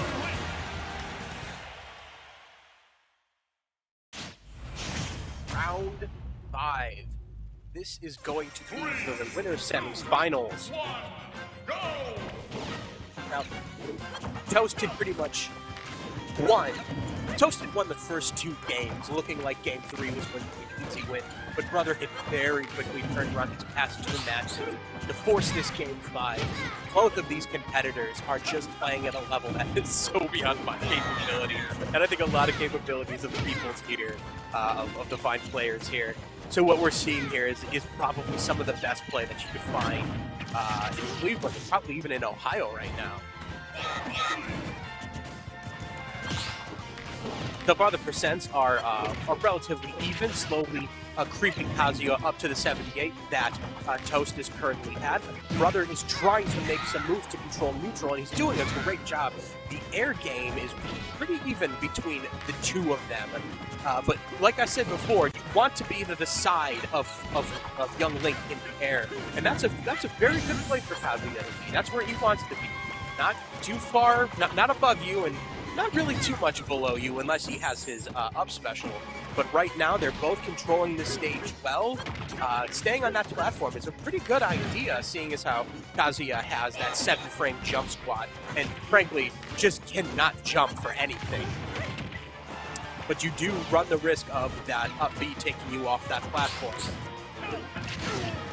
Oh, an up air almost takes the stock. But a brutal side B is going to, forgive me, a brutal down B is going to take the stock from Toast, giving him the 1 stock lead, but a very rough percent. Right now, he just needs to stack on any of this free percent that he can. There we go, 10-24. 45. Is he opens up this lead from when he goes into his next stock, because it seems very likely that he will lose this 3rd stock. Anything that he can land here is just free. All right, almost 60%, 59%. He can easily make that into 70 or 80 and just try and keep this match in his favor. Having the percent will only last for so long, especially against a really great zoning character like Toast. But he's got these devil beams. He's figured them out. He's gotten them right, and he's been making great use of them. But these combos and spacing that Toast has been using is so quickly closing this gap. You've got to remember, Toast is one of the best for a reason. It's because he plays hard, he practices. Ooh. But that DLC privilege is a hard thing to ignore. Right now, he needs to once again build this damage to try and keep his 1 stock lead. And Toast is on the defensive here. He's getting closer and closer. What, another 30%? And he's at a kill percent? He's at risk of losing this, he's at risk of losing this match. So Kaguya is keeping squirrely, is keeping moving, and is keeping safe off stage. But a down air, looks like it's going to take it, get us back to a pretty even amount. You can get up to 50 real quick with Young Link. Just to be seen, he just took a 1% stock lead, fairly even. He just got up to 63. He's getting the lead once again. Off stage is where this is just where we just saw that kill. But off stage is the safe place for Kazuya, throwing out as many projectiles as he can, getting the punishing, the beating down. Off stage, he gets a side beat and takes the 5th game! Woo! That was a ride. Holy cow. Excellent games to both top-tier competitors.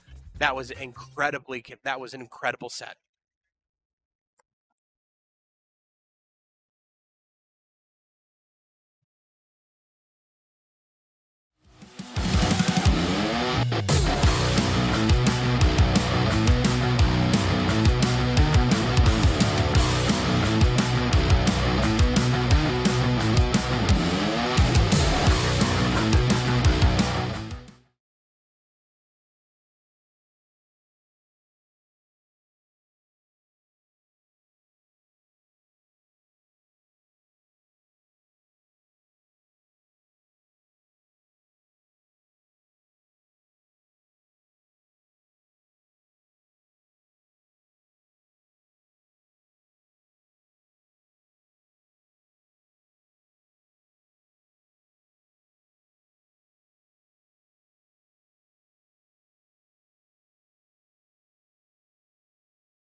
Mid-round.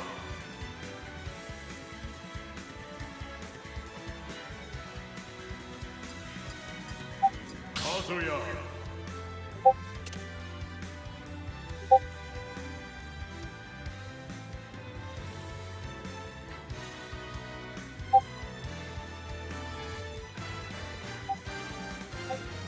Mid-round.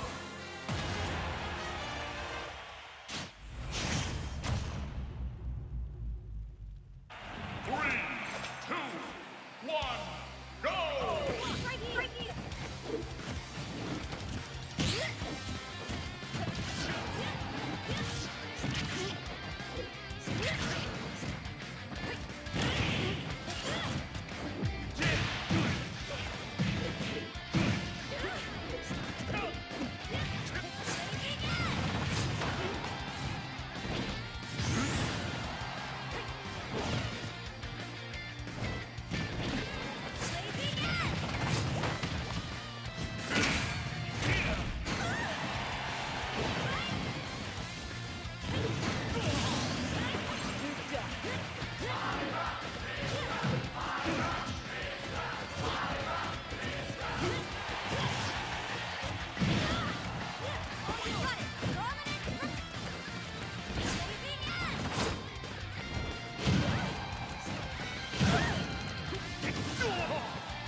battle. Kazuya, Mithra.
Kazuya Nishida wins.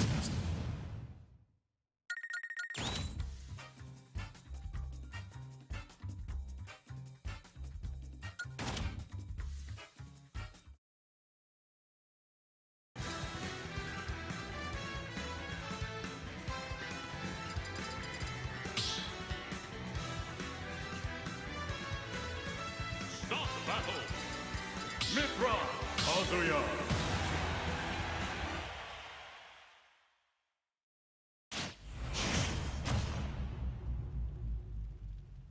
Three, two, one, go!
battle. Kazuya Mithra.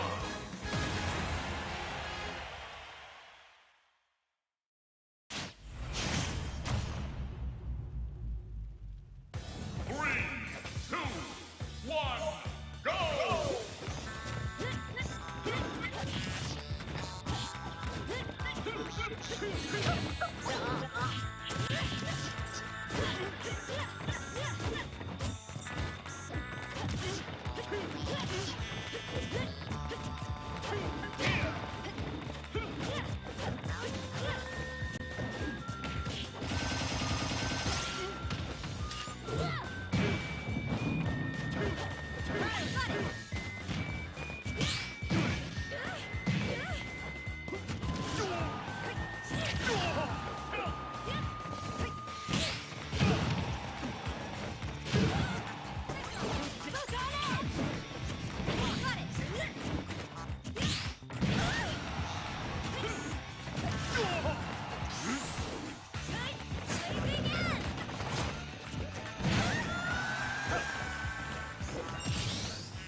Introducing Extremes Almonds from Blue Diamond. Good for you. Extreme for your taste buds. New scorchingly snackable Blue Diamond Extremes Almonds.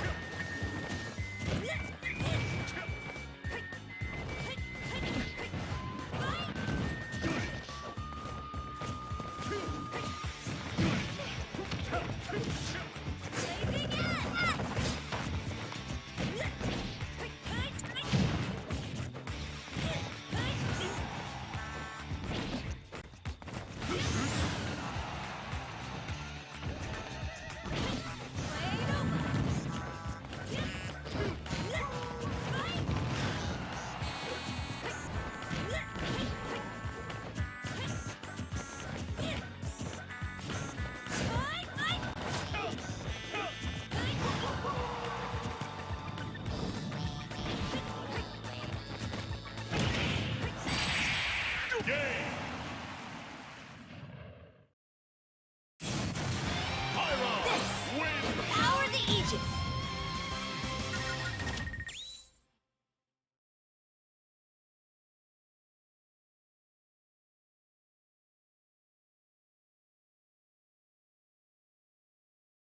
Okay, and I swear I've been here the entire time. I promise you guys. I did not just jump in here so I can kind of peep on the competition here. Been a pretty crazy top 8 here. Honestly, a little less competitors than usual, but this is also the first local that I know of that Toast is returning here. And he's been tearing it up like he's supposed to. Like, it's no surprise here. That being said, he's been having some really close sets. I believe he's actually... Let's see, is this losers right now? I think he might actually be losers. Well, what's up, Slate Warrior? Dude, it's been a while. I haven't seen you in a tad. How are you doing, man?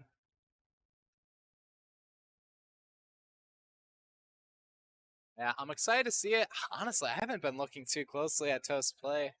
It's been a long time coming, dude. So it's really exciting to see him back here, back in his home. We don't support North Carolina here. Ohio belongs to Toast. I don't care what anybody says. So it's always nice to see him around. Right now, he's going to go up against Nan. We're going to check it out. This 2 weeks ago. Yeah. It's a little rare for me to come to these sometimes. I usually have to call off another event anytime I want to go to these. That being said, anytime I come here is always a good time. Always ran well. Even if I do poorly, I only blame it on myself because I'm like, everything else, perfect. Pizza, perfect. Time of bracket, like, perfect. Seating, it's probably good. I don't know why I was above winter shorts, but it's pretty good. So, definitely a well-ran event. I wish I could make more of these, and you guys should honestly make more of them as well. But right now we got Non going Joker against Toast's Young Link. Now, his Joker is something he's been working on very heavily recently. I'm pretty sure he used Cosmos with his Joker. So, this is definitely, it's crazy because I remember about 3 weeks ago, he lost his round 1 to a DK. And now we see him all the way up at winners finals, just hashtag killing it. But it's going to be the uppy for unsafe dash attack. That's always the craziest part of the game. It's like, what is safe, what is not, and the 50-50s, which usually Non is extremely good at. Are they running towards me? Do I shield? Do I not shield? But Toast extremely good at calling those out himself. Oh, what a boomerang. Oh, I thought that was a misinput, honestly. But no, amazing idea to run with the boomerang there. That was got him in the edge trap position, but Toast so good at getting out of the corner. Has a boomerang right there for him. Up on flat. What can he do here to capitalize? Almost went for a whiff punish, but couldn't get him. Nice roll. That's crazy how good rolls are in this game. Like, everyone's like, oh, don't roll, don't do it. And if you have a well-timed roll, you get all of center stage and then some. It just depends on one user. Amazing. Oh, what a pivot grab by Non there. Just keeping him in the corner. Relentless. Tomahawk in the corner still. How's he going to get out? Does that roll I was talking about, but woo, that was great. Unfortunate because, honestly, Non was on top of that situation. Made sure not to overextend, really, except for that one dash in that Toast was able to get over with the kill. But we're back to the usual. Honestly, probably could have went for the kill there. But I get it. Just go for a safe option. You'll kill him eventually if you always keep him at disadvantage. So why not just wait a little longer? Air sending it a way that he does not want that to stop. Just Non has been taking center of stage this entire time. But somehow he is down in stocks. And now he's honestly getting way too much percent on him. It's kind of a marvel where you see this happen, but then you like see the interactions, chip damage. Ooh, try to do a little funny down tilt spot dodge down tilt there, but no, not falling for it. He is from Ohio. Slayer forward air going to take the second stock, and Toast is up by a significant margin, but this stock kind of go away. I have not seen that feel like that. We're always saying new things here, and smash Parmesan. Oh, it's so good. Short hop back air into there. Amazing shield pressure. You see it a lot. I didn't know that was a thing until I watched Toast, honestly. But it's so good. Again, he is always in the corner, usually. Call it a double jump, but not going to even capitalize. 0-7 and too good of an aim.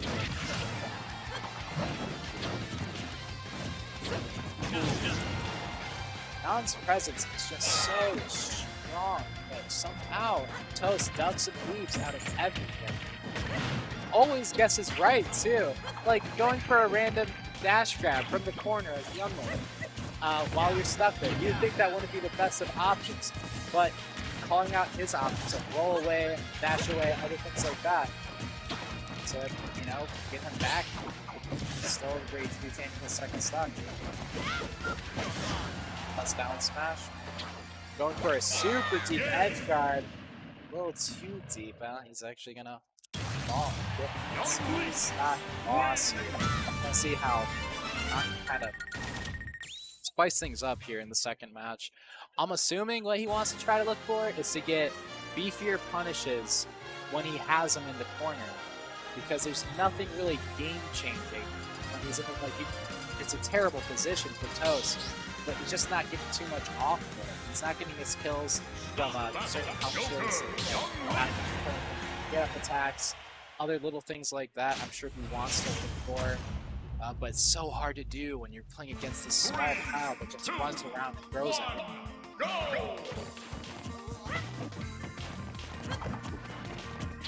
Right? I'm a little bit more fast, I would say. It looks like Toast is kind of doing the opposite, honestly. Ooh, wonderful tag chases. Oop, nice down tilt. That's crazy. Being able to react from that far away. Amazing pivot grab. And this is kind of what I was talking about a little bit. He's got him in the corner. He's getting some beat your punishes here. Try to get a little bit of Arsene from that. I don't blame him, but didn't work out, unfortunately. Try to go for pivot grab again. He's been getting Toast a lot of these.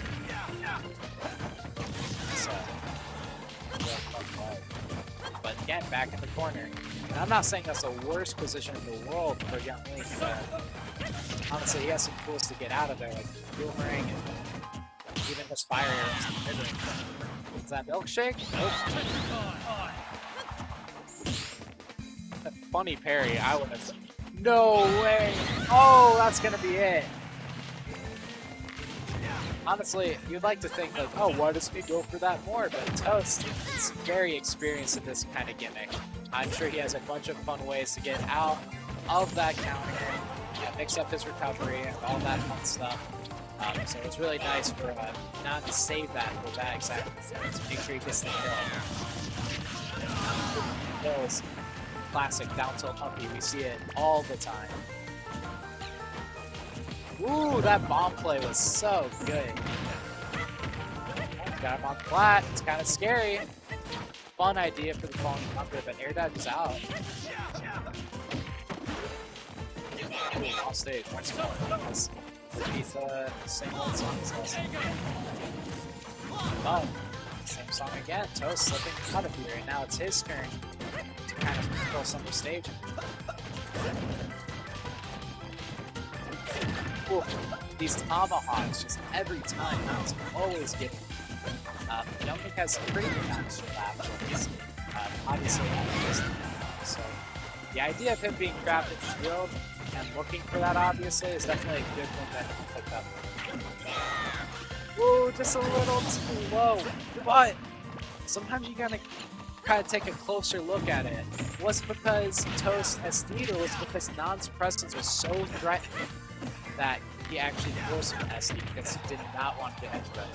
Amazing babysit by Nan there.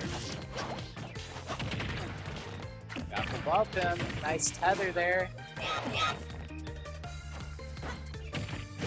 He had the idea, but he's going to do backer up smash, another classic turn that Young Link has.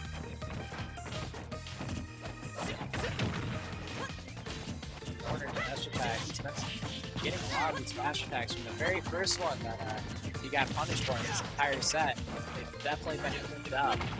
I say that as he whips it, gets boomerang to some 80 punishes here. Wow, that dash attack was such a good extension off the back air. Oh my gosh, so much stuff being thrown at him right now.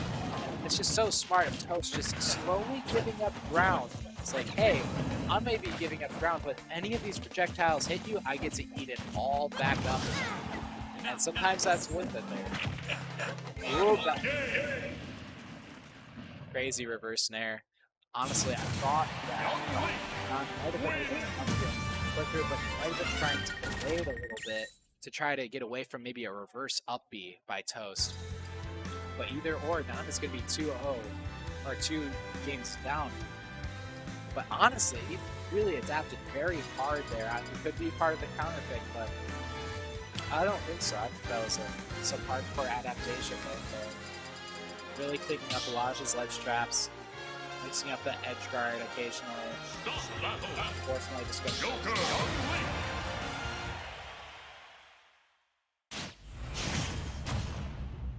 let's see if Toast can make his way up to green super 3-0. Or if not, we'll do awesome with that slick first 3-0 on Toast.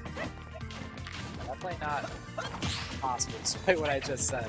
Because Nan has an amazing comeback factor and a great sense of adaptability like any good player should.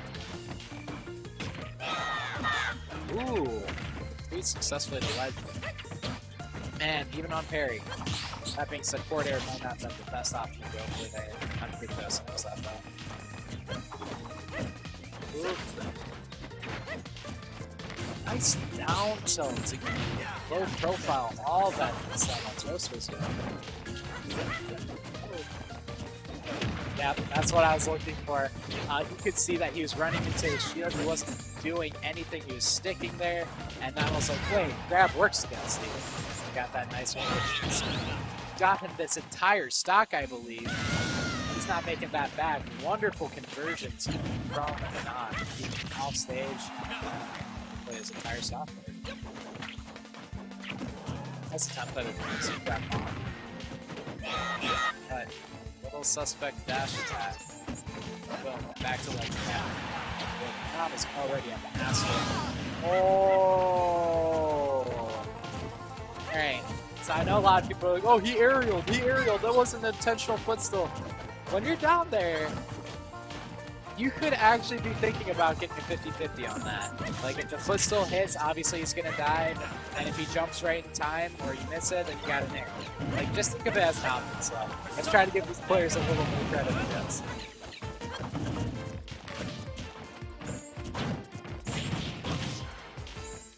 That was so good. Cross up on the dare into the medium jabs. Ooh, a little bit of a mess here. Somehow, after all of that,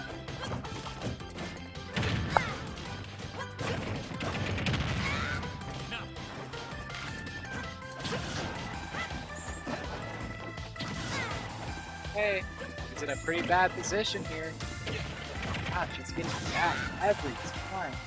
That's still even damage. That's how this game works. Might escape one situation, but you fall right into another if your opponent has you an advantage stick. Disadvantage at it. Amazing call out there. Hard reading that directional air dodge out.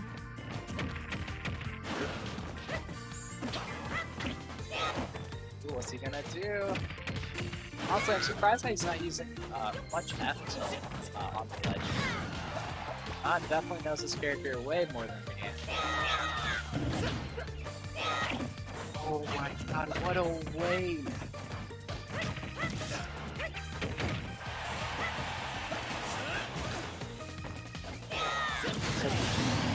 Amazing way, getting him out of there and making sure that he does not have a chance at lining up.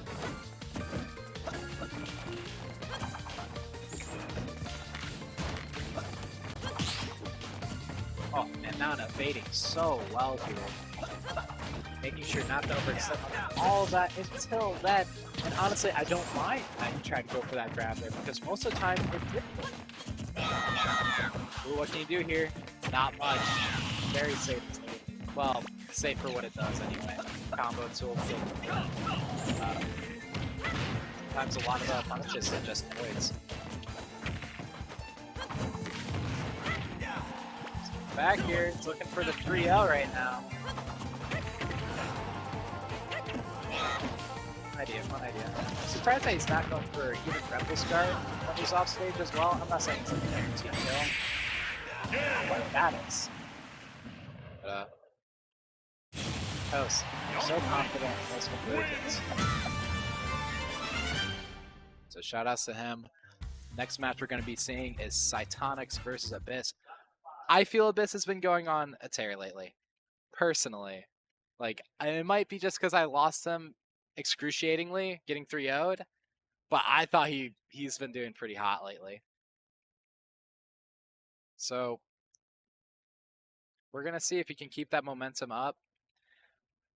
I mean, he's been putting in work here, there and there, beating Cosmos. We have so many players in Neo that beat Cosmos. I don't even know if it's an accolade anymore, but still, I'm trying to get at is this guy has got experience, has been winning tournaments here in Neo for a very long time. Let's see if maybe he can win another one possibly here. But, you know, I believe this is going to be Pithra versus Ken. Maybe Kazia. Cytonix has told me that he's starting to co-main and kind of get through both of them. Take some good qualities off of both of them.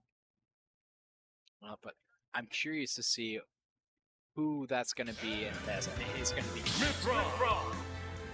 So I think that this is going to be a pretty good idea, especially because I feel like air dodging is just so good as Pythra, and a lot of Cytonic's Pens combo game relies on frame traps where they air dodge in, and I feel like Abyss would probably use more of that than the regular person because his character has such a good air dodge via forcing. Oh my goodness.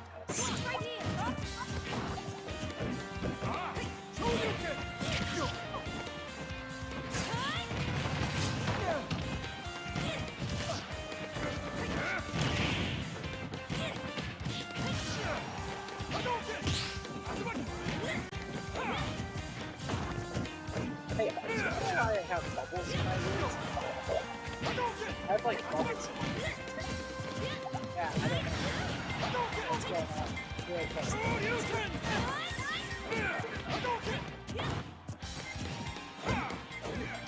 I think that's good. I think it's better now. It was interesting. It was like a water noise. It's cool. That's fun. Anyway, back to it.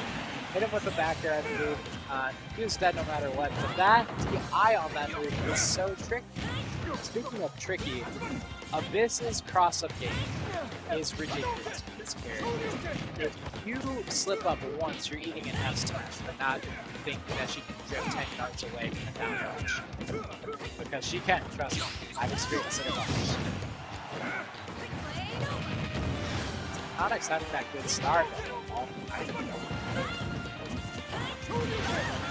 Ooh, love was no reaching though. Just one hit of that, but it doesn't matter how many hits he gets when he's dead. That neutral be 70 save. Yeah, see how he's just considering to jab. It's such a good bait, and it's a good tool too, just as it is. Catches a lot of recoveries. Wow, I got it. Nice current cancel, I believe. Going for the down smash with the Toxic. Kind of like they didn't overextend the aerial, just also try to keep him on flat. Doesn't matter though, because we're going back to disadvantage for this. And what happened? How did we get so good? Abyss sitting at 104, different than it did about 20 seconds ago. The edge grab goes for a little bit of a gimmick there, and it works. And there's that down air. See how far he was able to drift with that extremely big hitbox.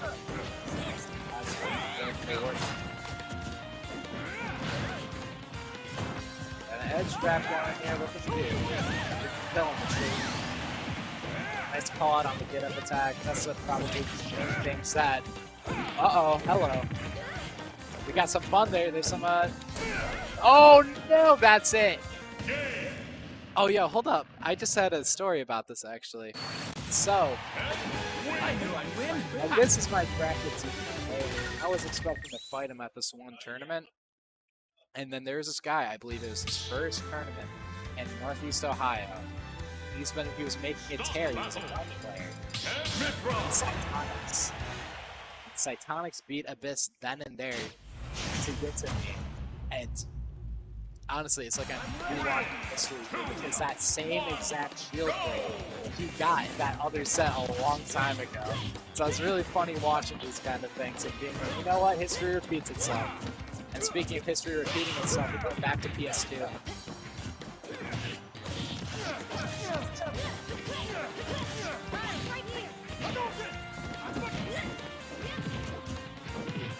That's so good. And then it's, oh, scary, scary. Hence, falling aerials also do work, but no, if one connects, it gets a full combo, and sometimes a kill. I like that idea. I like that idea. Oh, sensible, wrong direction. Not wrong direction, opposite program that way, but wrong direction for this one, too. Oh my goodness. He's escaping that. Honestly, anytime that she throws out that side beat, people get so rushed when they do it. But it's just kind of scary.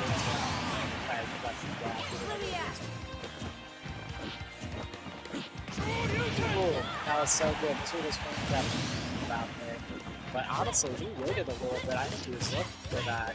Maybe the sweet spot short keeper that's going to hit or something. Oh, no! That's kind of sad. You know what? Ooh, yikes. Pretty far on my field. I wonder if he actually used field. That's the guy there. Nice parry. Still living though. That was a DI.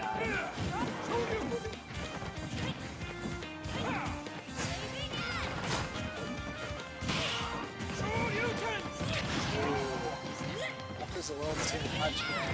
Might have thought he got that. I'm surprised he only got a stage for that. Like, everything else kind of funny. That's such a good tool though to get him back a little safer. Hey, look at that! See how he's just running? He's able to open that situation up. I'm gonna pretend it's a bait and not just like this looks better. Ooh. Yep, that's gonna be it. Does a lot for Pyra, but not the safest side of shield option. Almost going for a shield break of its own. That move doesn't do too much. Oh, shield poke there with the up air. Got his toes. Great, what's he got? Ooh, such good reaction time. Yep. Not been hit by it this time. But I understand Psychonic's letting it go again. Got 2 other times this set. They gave him his life.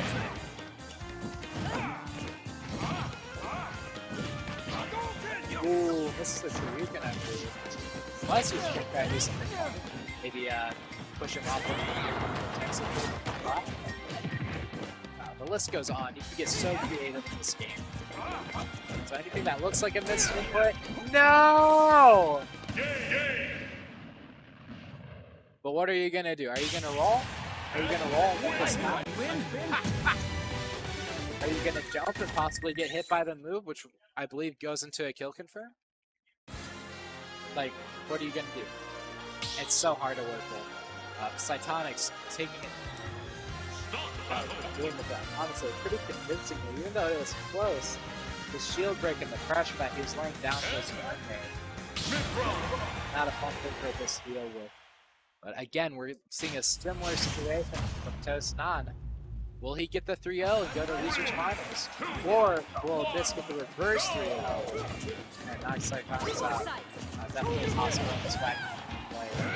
But again, Cytonix is playing like this.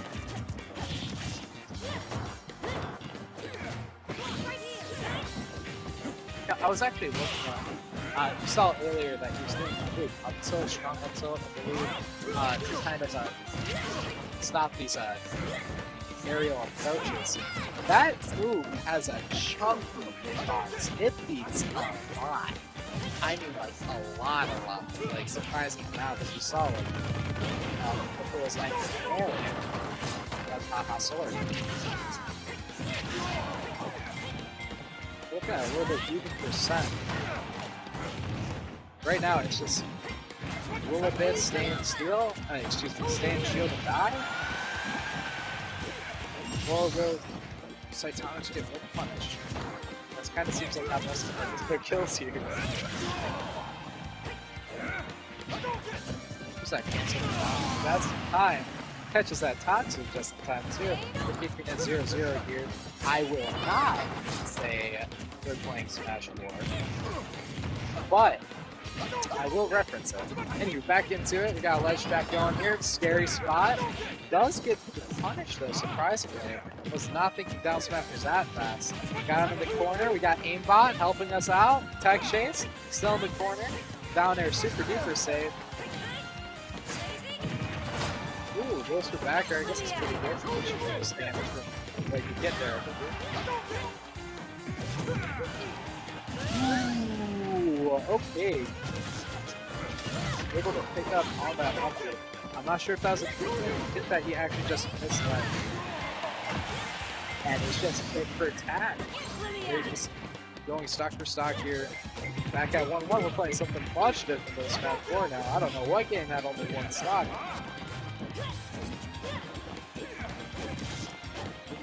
Nice way to escape the corner from there, but not getting it off of it other than that because of Tommy's able to punish it. Whoa, sad foresight.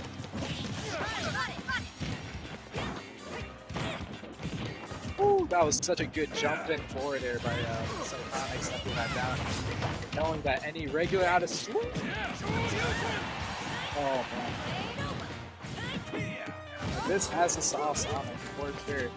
But Psychonics just calling out so many of this is defensive options as well as giving him the chase of his lifetime. We thought things all were amazing this week. Ooh, I don't know about that one, Chief. But you know, I guess Psychonics honestly has a chance to play. You know, he's up 2 games. Uh-oh, we're going for some cheesers. Woo! How do you outspace a sword like that? That was so good. Having him right next to his face. Just says, wait, you're mashing, F smash, you're dead. And who wouldn't mash a dumb option when Ken has you in the corner like that? Like, for me, I would be doing something stupid. I'd be rolling and dying, but Abyss trying to get out safe aerials, but Psychonics obviously knowing it, keeping at the perfect distance and just F smashing away. He said, it's up till up till is greater than proximity jab. Are you saying up till into proximity jab? Gosh, I'm stupid. I'm not exactly sure what that means, but I get it though. Saying this is a pretty weak bracket when we have Toast here, who is not only the best in Ohio, but the best of North Carolina at the same time.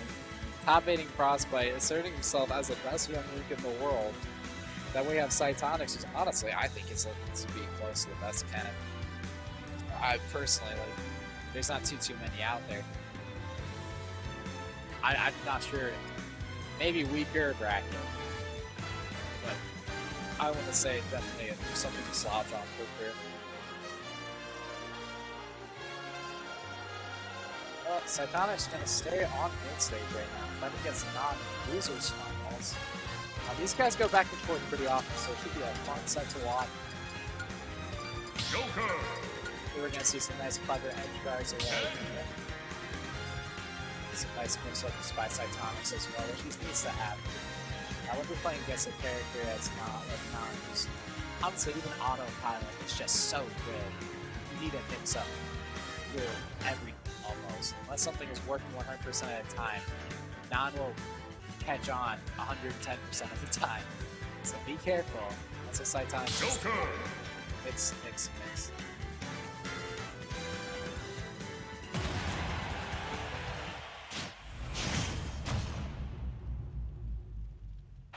3, 2, 1, go!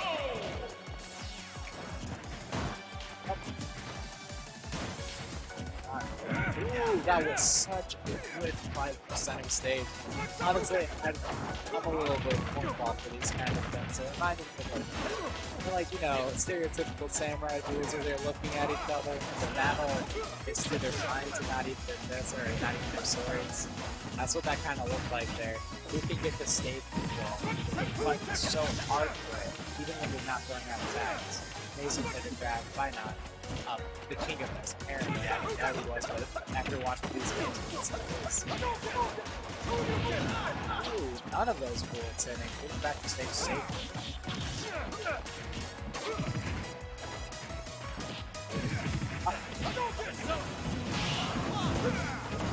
I am a little surprised he didn't get that two-frame though. But obviously, not still alive, so he didn't get it. Oh, that's gross. I love this game, I really do, but that is gross. He was behind him. That's crazy. Big cat caught and jumped out of that combo. Ooh, fun idea.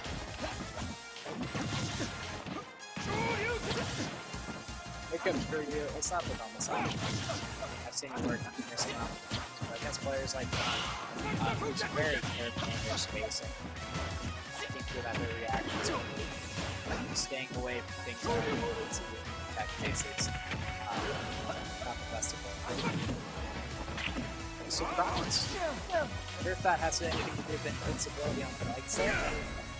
And here we go again. It's the same old song and dance.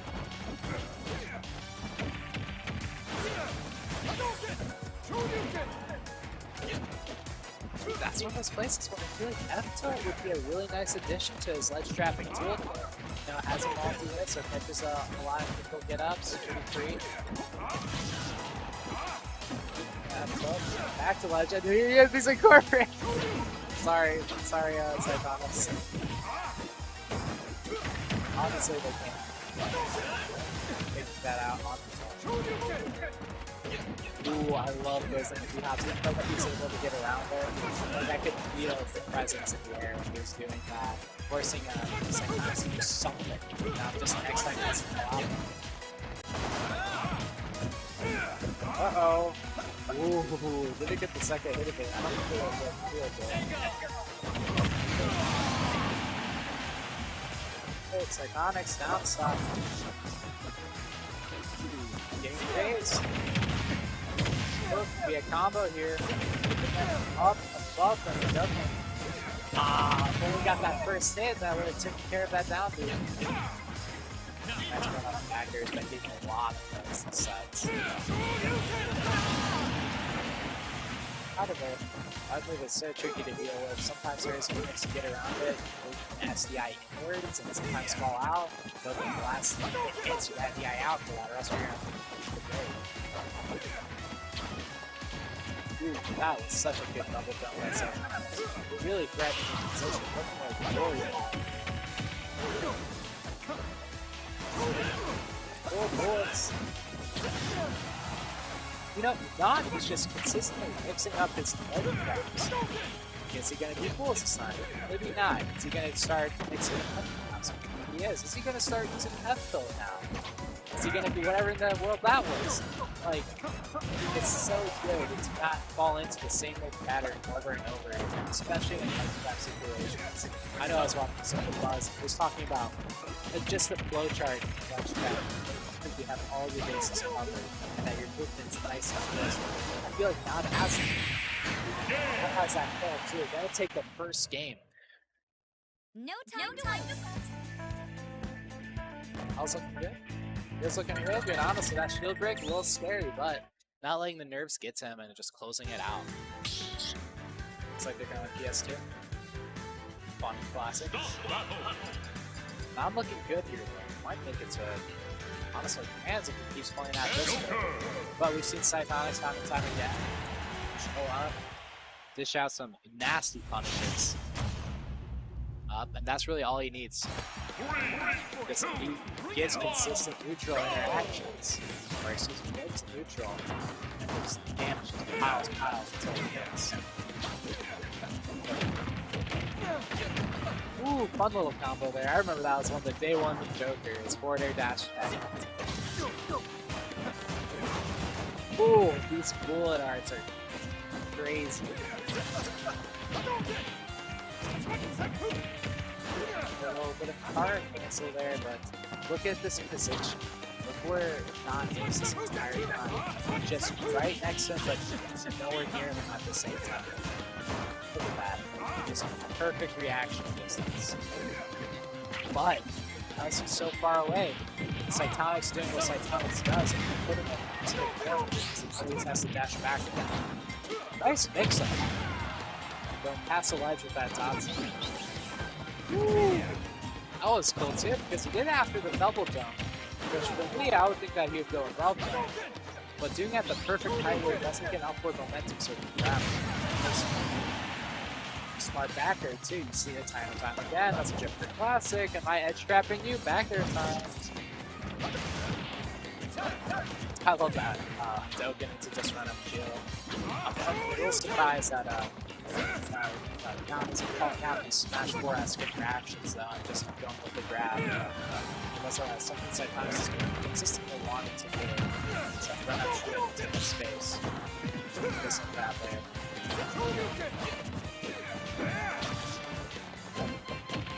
Well, does not really have to adapt. He's making it look so good right now. Now, I guess this does look like a commanding lead, honestly, but one could run against left stocks at least. Who knows what's going to happen after. Funny things this guy. Getting in for a kill there, but I understand not wanting to look to someone against Joker by some. Down there, smash for the kill is up. Because, like, see, he waited for it with a safer punish, and what happened? He took the stock without really taking care of percent. That's just what you gotta think about. You gotta think about risk and reward in this game. It's hilarious they still such a good control of this part game, and we consistently see that at top order. Ooh.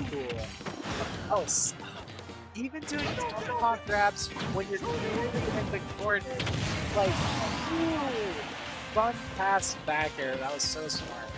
A lot of people end up with aerials from the ledge. Kind of doing to just knock the opponent away and keep them in front of them, but at a distance, so force them to shield or something, or maybe surprise them when they're putting out lots of edge guards. But when you do that, you just double jump past them to the back air, or even nothing. It's such a good use. Alright, 10 at 63. Not really into face crazy numbers I joke with. At least rack up there. It's such a, there it is. Always coming up, shielding, making sure to be able to take safe space, but not knowing now, hey, I can just grab, look at that. Ooh, kind of a weird mount over. Oh, got a jab block going, reads the tag. Doesn't get anything else off of it. That might have been tricky. Ooh, he got. That was such a good jump there. Honestly, such a safe option. Even safer option. A backer that kills and is safe. Yes, sir. Gonna take that other game. And yes, indeed, that was impressive. This looks familiar. We're on the verge of another 3-0. Seems like just a consistent thing. Stop it. 3-0. Stop 3-0s.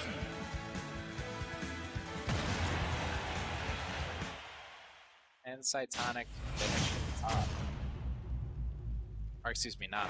3, 2, bring it on, go! We love PS2 here at 1Life2Play, guys. I don't know if you can tell or not. That's what's happening.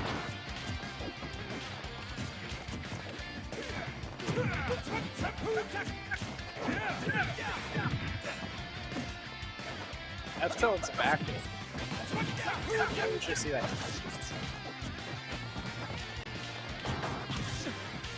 Ooh, go shield, unfortunately. They got Mr. Mouse. Of course, I have to mention that every time he gets it. That's a video of the commentator. I don't know. Hope that you guys saw a Twitter video on this. But, fun fact, then 10 tech that are sent out because the first hit actually takes you up a little bit, so it's not a force round, it's spike it because both hits. Meaning that you can detect it. So watch out for that influence. You think that Joker's going to down it, if you really detect that, and don't die. Ooh, let's chase down with those down tilts, but not ready for that, jumping right over it and getting crazy. Ooh, lovely air there. Max space. Honestly, a lot of them that's why I was scared because it was like a hit. That was the game. Ooh, that was silly. Goes in for the up tilt, but his dash actually made it panic and miss him. Oh my gosh. Joker is insane. A dash. Oh, Don, your movement is not allowed. On the verge of a 3-stock, possibly. Don is so confident. You can tell from the movement that we saw earlier. When you have movement that looks like that, I'm pretty good Mars and other people talk about it, you know somebody is confident in their life. Always whip punch all of this. I'm going to do this in Cytonics. And hopefully Cytonics gets a cool head, because this game has some wacky interaction that level this whole thing obviously. But that being said, it's a very hard task to keep hope. We have Mr. Arsene there, missing the kill confirmed. Nice move from that Humphrey. Let's give Cytonics credit to do it. He's still making smart plays, smart recovery options. When he's down this much, so he stops. Well, still, we're playing the game, man. Really, this is definitely not looking bad. Quick 35 from down start. See? Look at this. It's scary, scary, scary. We got Rage 10. Never seen it. Yeah, Cytonic's not a fan of that match. I understand. When you're getting kind of mixed on sometimes. Being kind of mixed on like that, it's really demoralizing. But it was still good stuff. Unfortunate. Hey, what's up, Gerg? It's nice to see you, man. Is that brother? Huh? Which one? The... Okay. Is it? Is it? Thank you for telling me. But I'm gonna do it anyway. I do. No.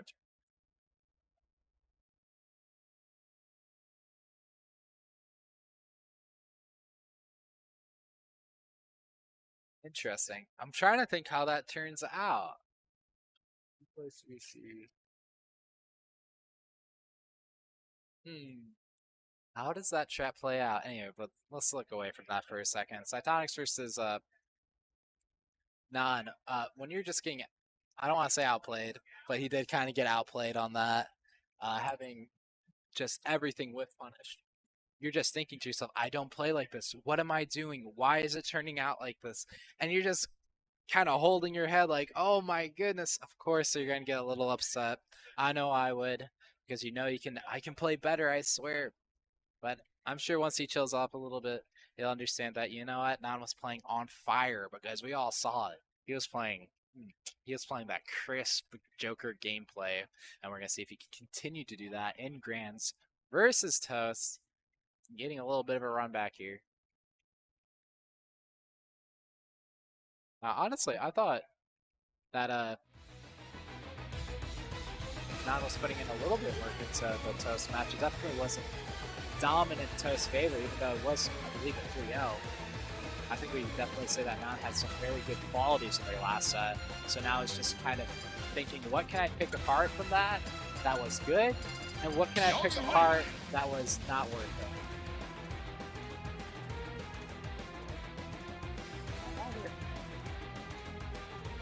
Joker.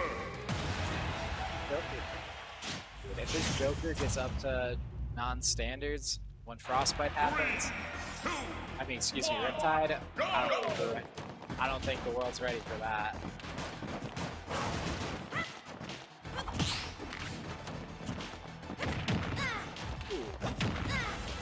Oh, hold up.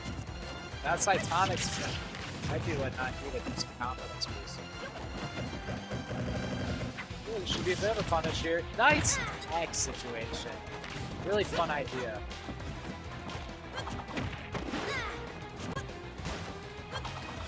Oh, I think Nan learned something. I think Nan's figuring something out here. He's getting hit by stray hits there and there, but I think he's really figuring something out. Looks like he's playing a lot more reactionary. Oh, look at this. See it? This is what he was doing at Game 3 versus Cytonics. Keeping at this distance 100% of the time. Forcing Toast to his him this time. Look at that. Those double jumps in and out. That's smart. But Toast not overextending on it. I think, no, I'll chase you. I'll run around a little bit. But remember, I have all these projectiles that can go into the kill cover. There's no reason to go. See it? Just like that. Playing with a safe cell to cover.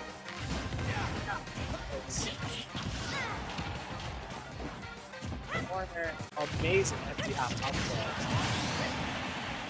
Off that jump. Border gonna kill.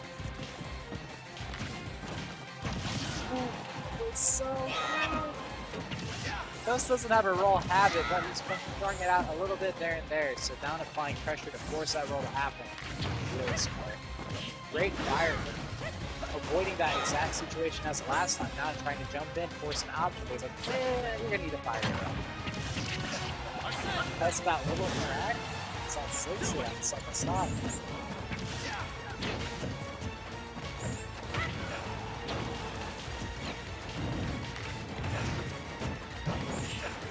Ooh, that was so good. Zaren's not kind of getting on cover, but not really getting what's at.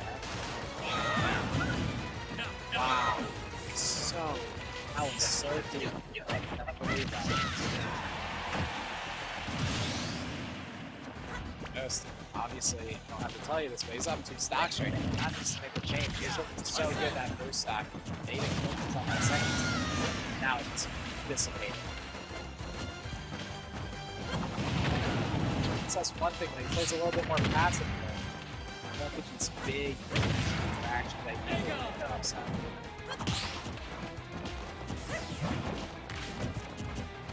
Toast is so slippery.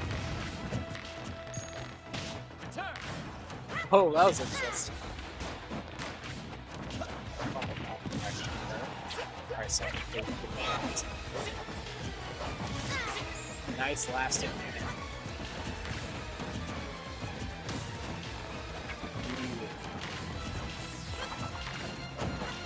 It's just playing a bullet hell right now. God, he's extremely good at it. And there it is again. Okay, so Toast is shaking his head. Let's give him some credit. I don't care if he's shaking his head. Like, no, I did not hurt that. Took an aerial after the footstool. I'm still gonna say that was option select. I still think that he was going for a footstool there, and if he couldn't get the footstool, he'll get them there. Don't doubt yourself, Toast. You earned that. I swear.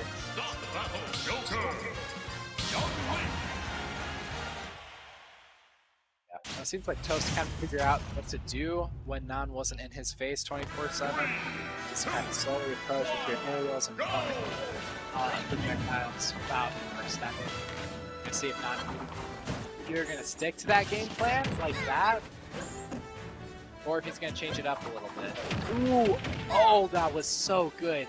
Waiting for that spot dodge. I like that roll away into the corner as well. Getting some invincibility, but not being greedy and taking up stage. Ooh, got a little bit of a combo here.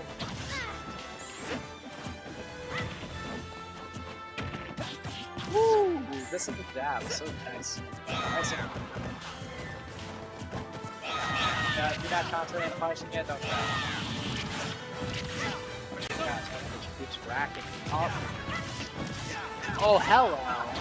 Catches a jump with fair one, down to the up air. Doesn't kill though. That's a cross moves. I love that falling backward. Fall to that air, but it's a little bit. Hello. See how bounce out so smart, but Nan has this movement like that. What was that? He stood still, I saw it. You can't Shanghai me, I saw that. I also saw that too. Taking down air to the face. Now he's behind all of a sudden. This is so 5 times. Nan doesn't crumble per se, but Toast does run away with it. Looking really good his first stocks. Toast just figures, oh hey, I'm the lead. But not by much. Amazing chase. Usually Toast never does time to try to chase. Oh, triple dash attack. Oh baby, a triple. You know that. It's 2011 all over again. Something like that to go with the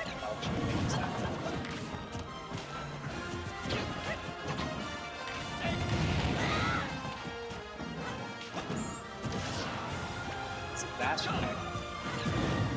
Some fun Zaire stuff. Ooh, I love that. Knowing that, hey, these are a rising aerial. You literally cannot do anything with the roll. Which up smash is still hit, so always go for up smash there. You know, it's funny that that down air might have been one of the moves. That move was very safe. Well, not very safe, but surprisingly safe. Up smash, that is. Runs into it, that's so unfortunate. That would have been a game changer for sure. There though. Had a great idea with the down smash. Oh, we're getting a little bit overzealous here. Oh, no parries against that. Parries against that though. Notice his face is wow. Down fair here, 82 last stock.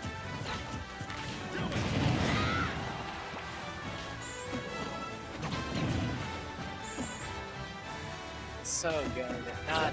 Oh no, it was such a fun idea, but Toast smart, not buffing looking stupid. Not falling for it that time. Saying, I'll wait for your little shenanigans, because I know there's a punishment there. And he knew it correctly, getting the down air for that second stock. And Toast with a big old comeback and take this game. Follow Toast run away and looking for the 3-0.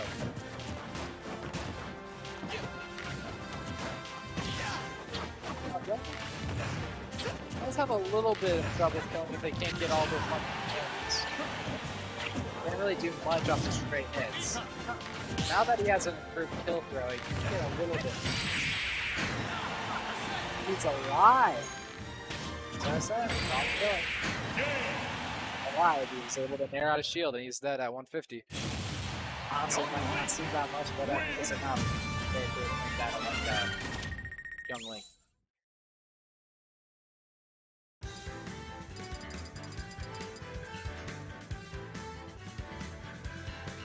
More fair, definitely a good counter pick stage.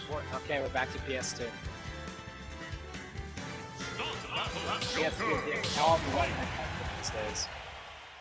One of the best games do happen on PS2, as the Smash Bros. Meme kids say.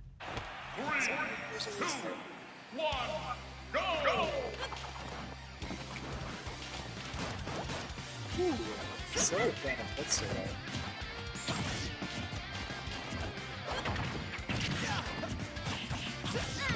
Just wake up jab.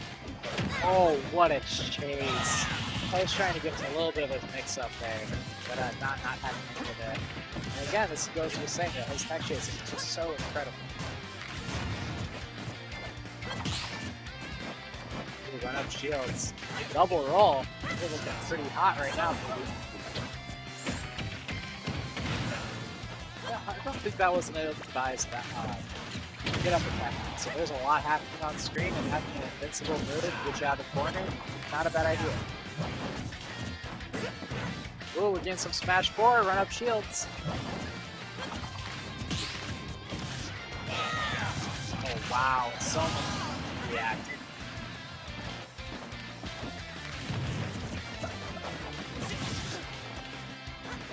Oh, what was... Oh. There it is. One idea, I guess, executed correctly that.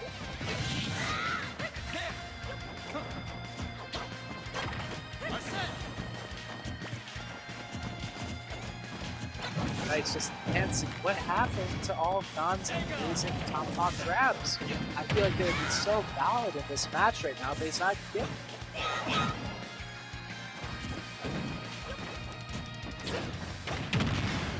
Oh, so sick. You got Arsene Joker having you in the corner. Toast is just like, yeah, I'll do some risky option that I know is going to work.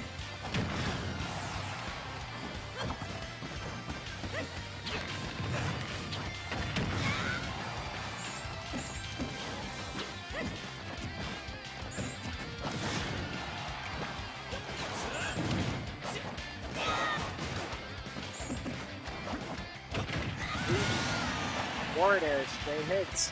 Yeah, I'm surprised actually gets connected with that, honestly. No, it's at 105. We're getting down to the wire here. This might be the thing of this bracket. Wow, trying to call it for air dodge out. Honestly, almost gets that big under air dodge down. It's looking a little nice right now. Toast is just like, yeah, you can be over there. I'll just fire it. I'm fine, dude. I'm scaling this move. Make combos easier for them. Like, come on, bro.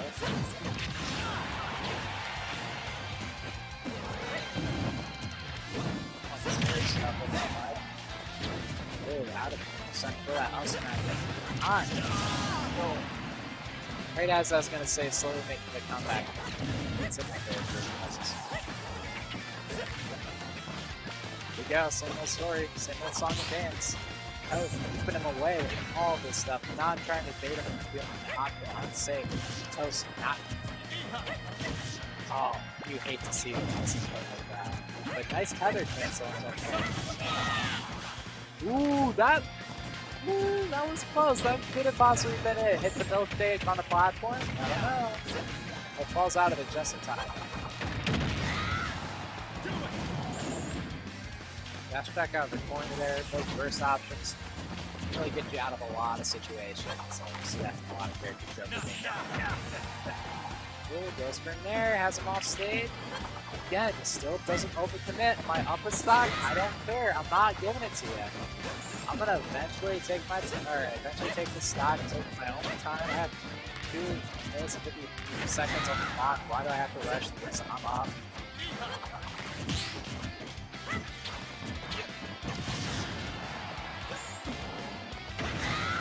It's not good. Ooh, catch the mash a little bit. Trying to get out hit stun with that back air.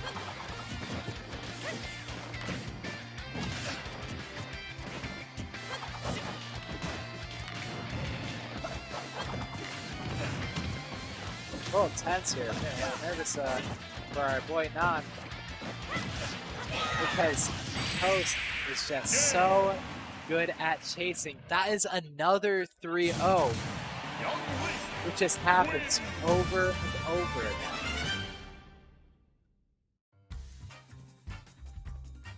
Well, we got our homeboy Toast taking Smash Parmesan. Honestly, you could kind of see it in his play. You saw where he was capitalizing. It was so good. Hey, Cosmos is in the chat. Cosmos is insane, believe it or not. He's actually kind of good at this game. I think won some really big tournament recently. Who cares?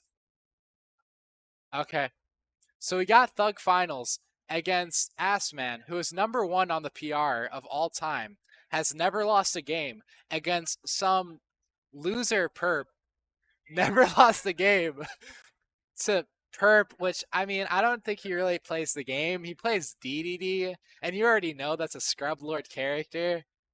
Where, actually, I heard that Assman actually taught Toast everything he knows. So we're going to have to see it again. So, yeah, that was just some baby sets that we were doing recently. This is actually Thug Finals. We have the time for it. People saying, it's not a stacked bracket. Look at this. You're about to see this play right now, and you're going to be quaking in your boots.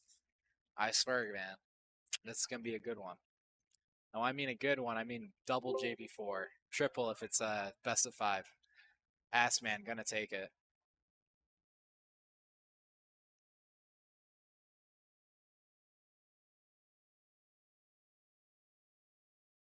But yeah.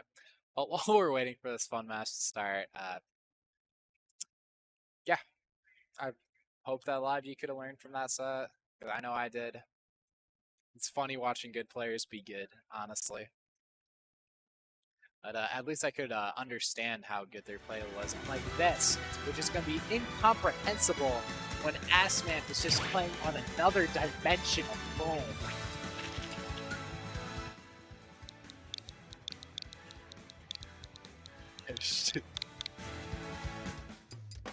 Yeah, and it's true. It's true. Perp is washed. I've never seen him win a game ever. Never won tournaments. Never done any of that.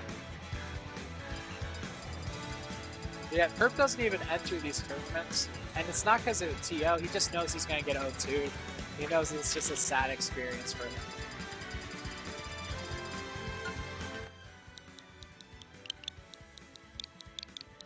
Ah, there it is, a timeless classic.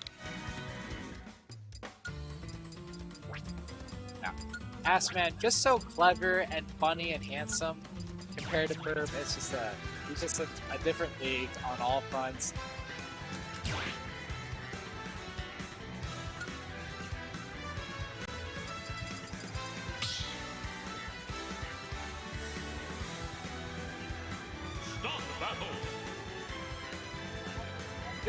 $2,000 is on the line for a first to 5.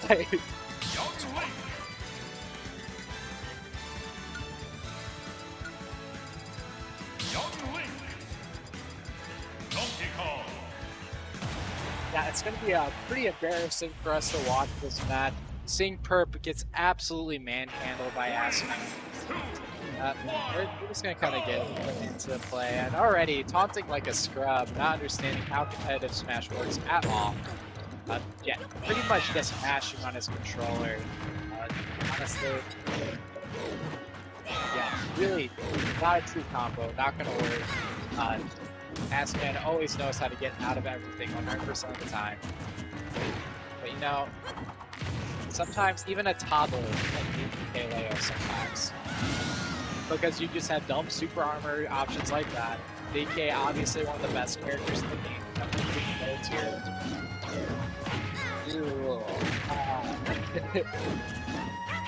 Yeah, honestly, Asman would have already won this game if he didn't feel bad for Perp. You know this to be true because you can see him calling out his options all the time. You know he has the ability to just...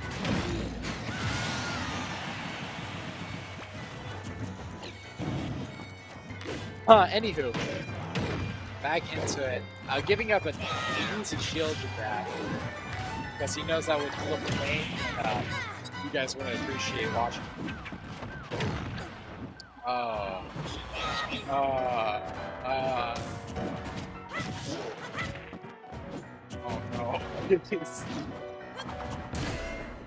Yeah, you see, let's him have game one. Let's him have game one, just for the fans. Just for the fans. Perp just accidentally pressing the wrong button and winning that first game. Honestly, anyone could do it. I could put, honestly, my big sister's unborn child on that stage, and they would still be able to pull a combo like that off. So, you know, not impressive at all, not cool. Having the switch because he knew that Assman was just was just sandbagging.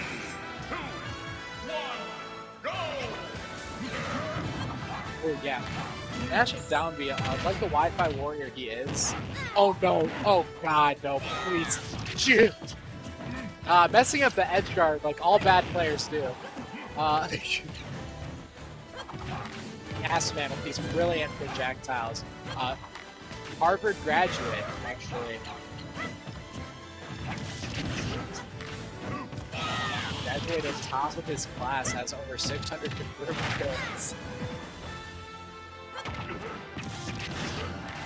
Very stupid option. Oh man, look at this amazing combo. I've never seen Toast do anything like this. Wow, the luckiest forward air I've ever seen in my life.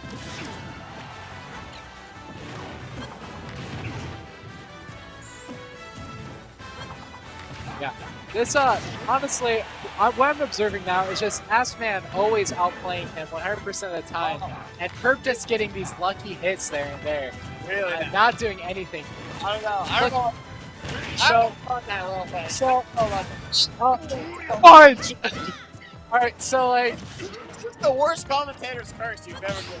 no way, because, like, honestly, anybody can do that. Like, I can put this in front of an armless orphan and they could be able to pull off that. But Assman playing with an extremely hard character, I heard that he taught Toast everything that he knows. Just look how smart. Assman's movement is just so good. I know, right? See that? Such a clever. Wow. And setting this all up for the reverse 3 stock. Are you talking about Aspen? Yeah. For setting this all up for the reverse 3 stock, knows that he's a showman. Amazing. Amazing headshot. 2-hit combos at 180. Never seen anyone do it. You think he's not using it up for Yeah, you know, he's just trying to add some flair. Oh my god. Why did you do that? Who does that? You're gonna make me stop doing this bit when he's trying to. Oh my god. Oh, this should be a kill here at 30. It should be dead. Should be dead. He's dead. He's dead. He's not. Yep, he's dead. Should be dead here. Dead? Should be dead. He's dead. He's dead. Perp's dead here. Perp's dead. Perp's dead. He's dead. He's dead. He's God. Ow. Oh. Okay, thank God for top platform. Otherwise, you would have gotten. Why is he bullying him? Why is he bullying him? Don't do the me gunner. Does he want a money matches? Me, Gunner. Don't do the me gunner, Perp. It's not worth it. It's always worth it, Bert. Franco, me, Gunner. Camp him back. Go duck hunt. Go random. Go Yoshi.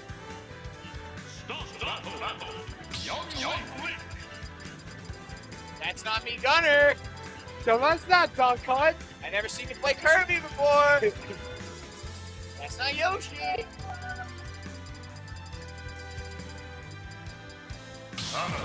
Oh, I didn't know you were affect cancer. All right. And I told this on the very first game. Perp, a toxic Wi-Fi warrior that gets no real results. Yep. Plays DDD, me Gunner, Samus. Yeah. Just he almost got that. Oh, he's a pro. He's a pro. Oh my God! What are you icing it?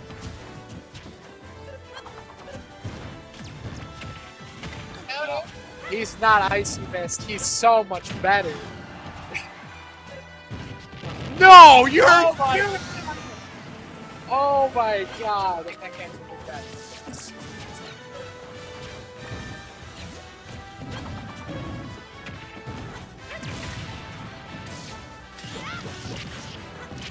Oh, up smash! Calls that. That was good. That was good. Calls out a master. I even used a charge shot. Yo, PC drop! PT drop!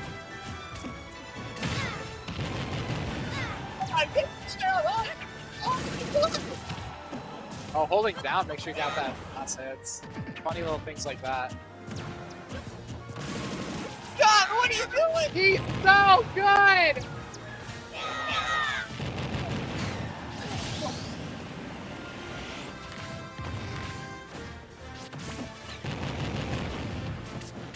Oh no.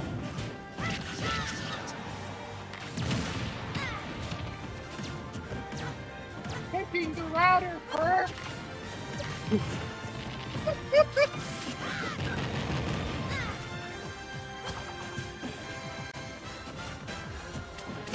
Oh my god. This is so mean! Oh, loser! Getting absolutely bodied. Somebody clip it. Assman doing the play of his life. Send it to Yeet Smash.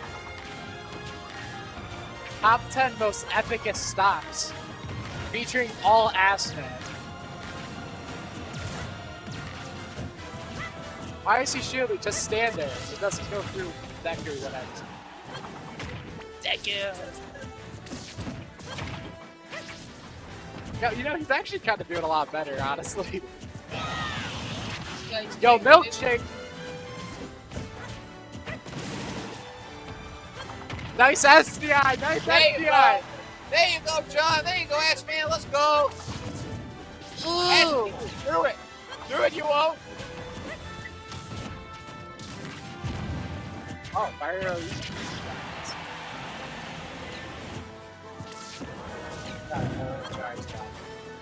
Oh, I get it. Everyone saw it. Everyone knew.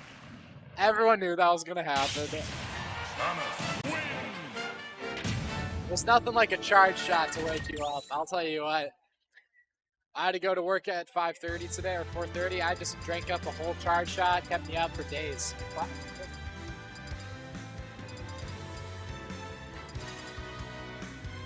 Wait, Duck Hunt, he has jeans!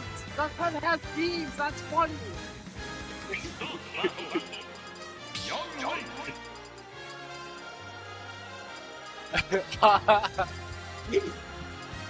Oh, he's going to... Oh!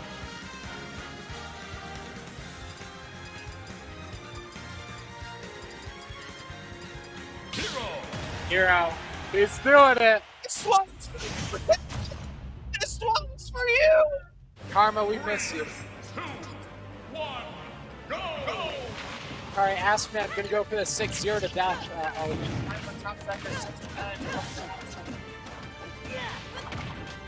I need to stop the only top deck. I need that to happen. It's crazy that he could have smashed it because he was mad at that.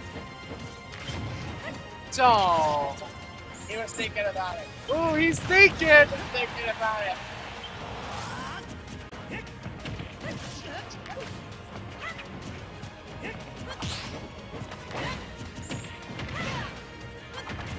Hey, you know, that was hey, let's go! It's okay. No, he doesn't need it. He doesn't need it. Ooh, tech chase. He's so... Oh my god.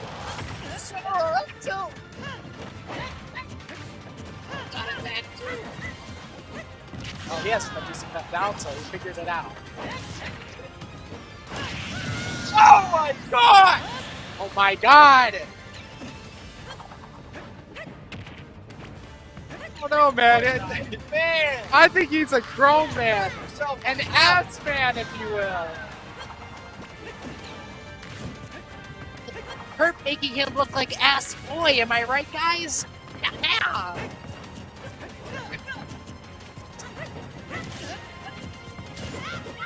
Oh, tries to call back. You are so horny. Oh my god.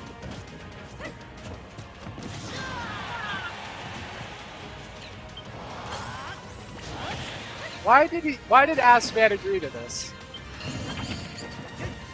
That's it. Young is done for me.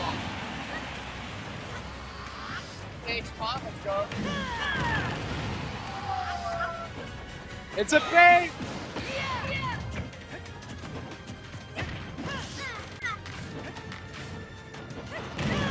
Oh my god, dude. He's hitting him with the entire spell book. Oh.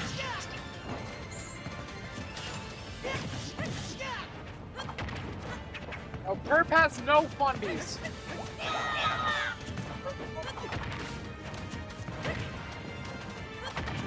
Flying on gimmicky hero options, as always. Assman being truly a marvel at this game. Oh, come on, dude. Yes! Easy money!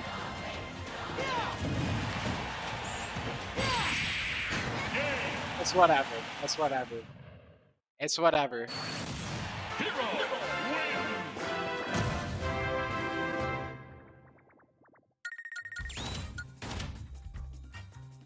Why are you making him go Diddy Kong? That's mean. But look at what's happening on screen right now. So why would he go Diddy? Come on. Oh.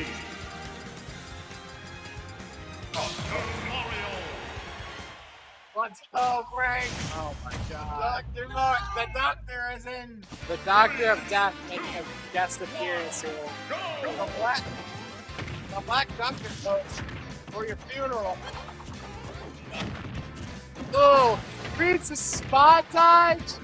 Oh, come on, dude. You can't be hitting stuff like this. Let's... Alexa, play something sad.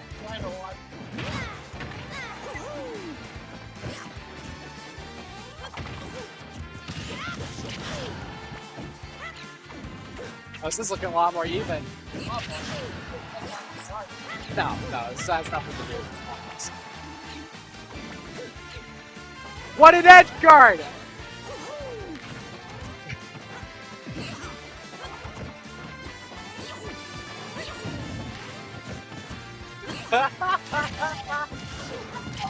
Oh my god! Free! Yo, that's it! Oh, there we go. This is cool, huh? Oh, hello!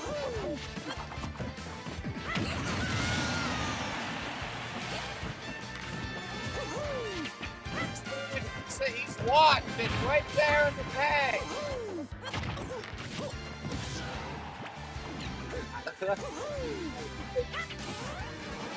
Yeah, what an edge guard. Again, Asman being the superior player, as always.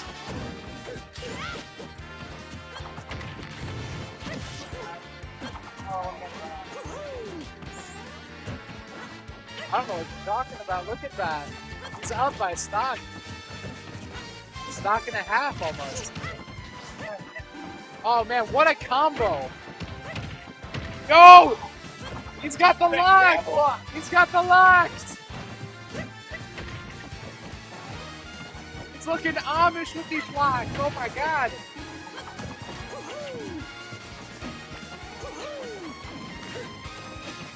What a bait. I feel bad for that. Oh, what spacing? Yo, grabs? Hello. Oh no. Oh, Assman is... Oh, he's so handsome. This toast? Assman is so handsome and smart.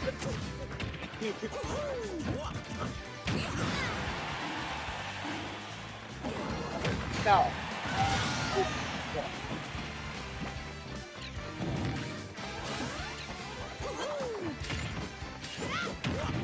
Oh, how did he hit that? Don't do this. Don't do this. Herb, stop. His pride. His pride.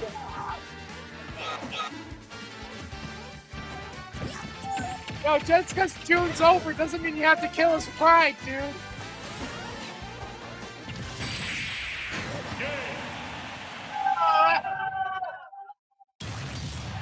Yes, sir. Yes, sir. The legend of Ass. Rank is washed. Gunner. What the money match fight? Gunner. Oh God. Hey, does anyone want a money match? Perps me Gunner.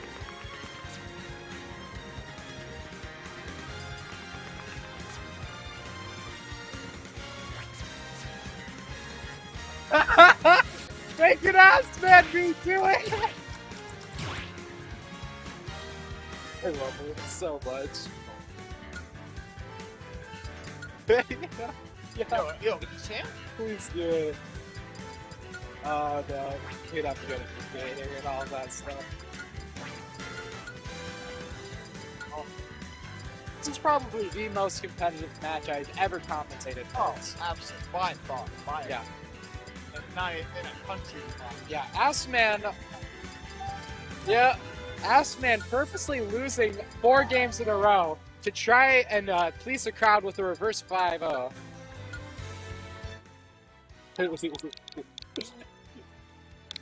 Like it or not, this is the ideal male body.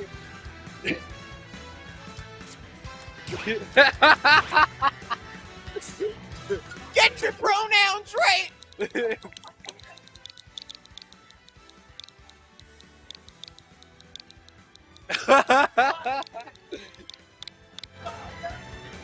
Big.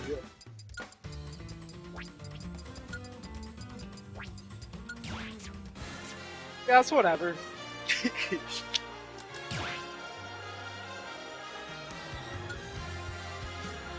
Guys, I heard Perp steals money from orphans.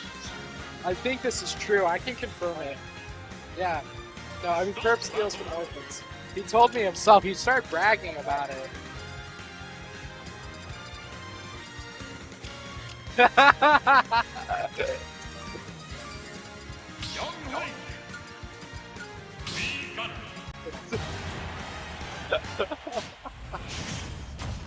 Knee gunner! Who wants the money match? My Knee gunner!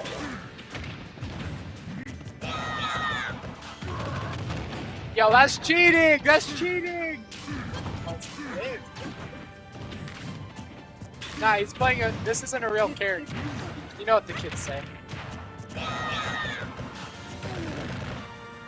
Did you try that? That's cool. I'm surprised. Oh, he's Nest! He's Nest! Oh, what a edge guard!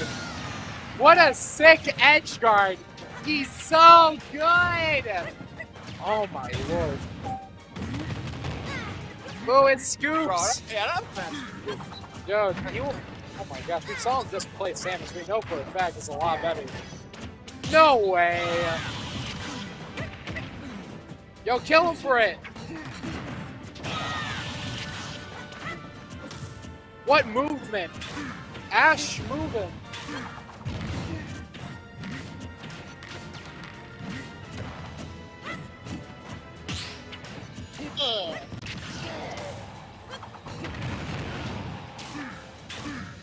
Ash man strategically building up rage. Don't stop! Why? Is a money match or a body bag? This is. He's time him out! Time him out! Woo! You guys stop. Let's go, ass man.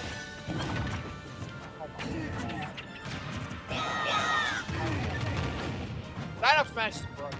That's how it is. We're being serious. It's so boring. Yeah, it's Scooby Doops. Scooby Doops.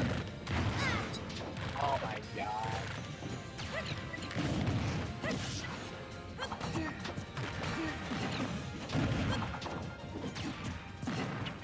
Oh, Oh no. He's not even standing under there. That's how good Frank is.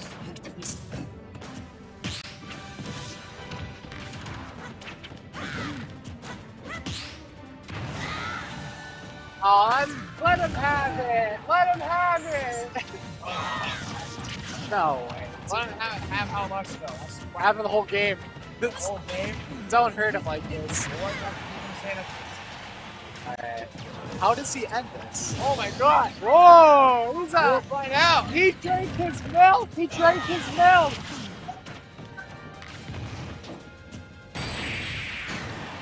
Oh, that's so dumb! Why would you end it like that? He said space back air! Space back air! That's how we win here, I guess, man. Alright, well. Oh god. Ass man, clearly high right now. Wouldn't have lost that either. Emergency first to 10. Yeah. The chat wants an emergency first to 10. I mean, first to 7. What are you doing? Oh, yeah. We got another money match. Honestly, I feel like this one's sadder than the first one. And I didn't even know that was possible. But yeah, we got a money match between Brother and Pork. I don't know why Pork wanted to do this. Personally. Well, I would commentate, but my throat is dying from all the screaming, so.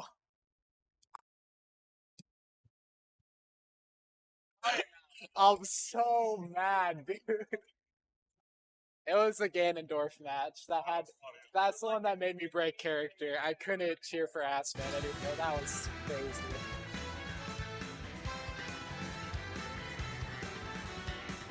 What's the time? 12 o'clock. Still in the gamer zone. Place doesn't close till 1.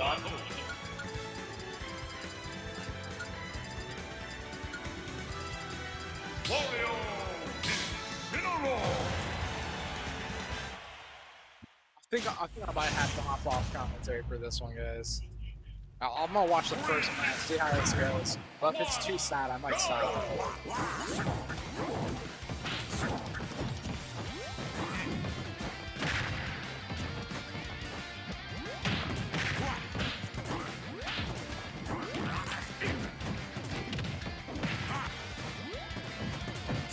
This one was just... I feel like trucking attack.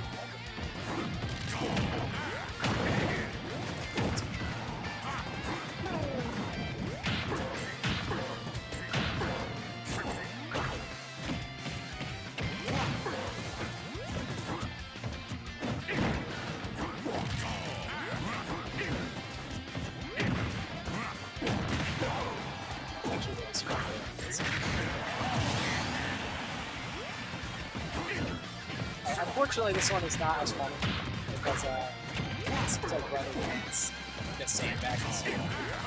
I'm gonna hop off now. My boat's killing me anyway. It was really nice meeting you guys today. Really fun racket, amazing bug finds. It's always great to see all the people I want to play with that time.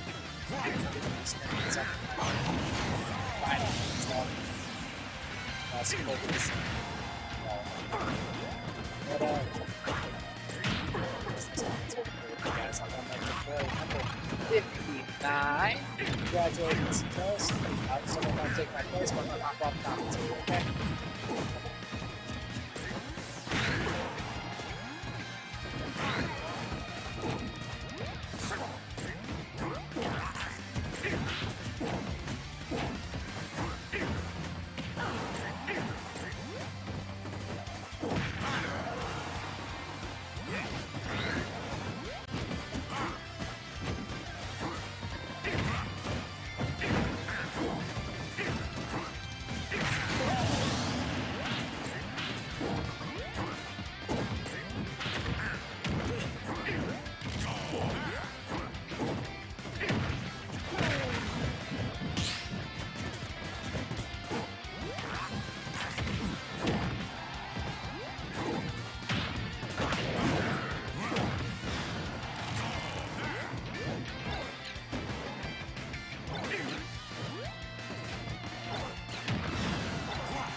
battle is Cinnamon!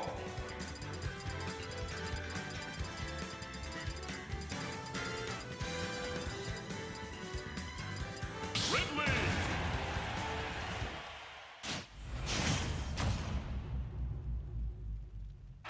3, 2, 1, go!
Start the battle! Ridley!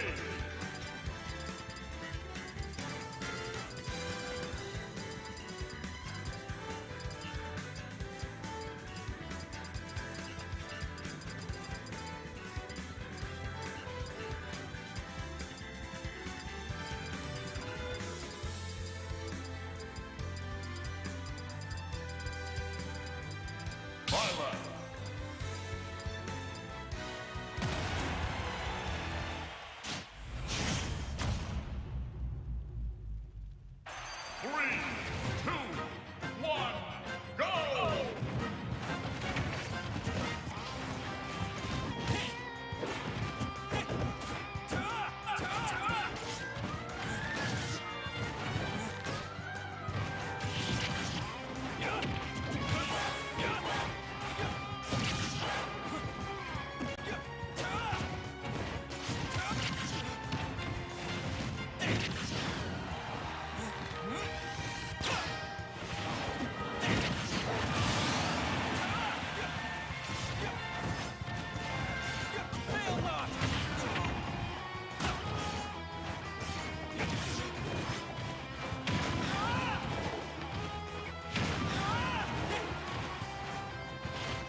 battle.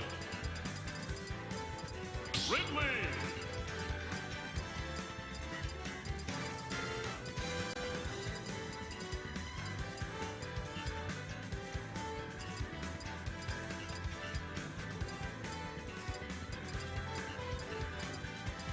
Kirby.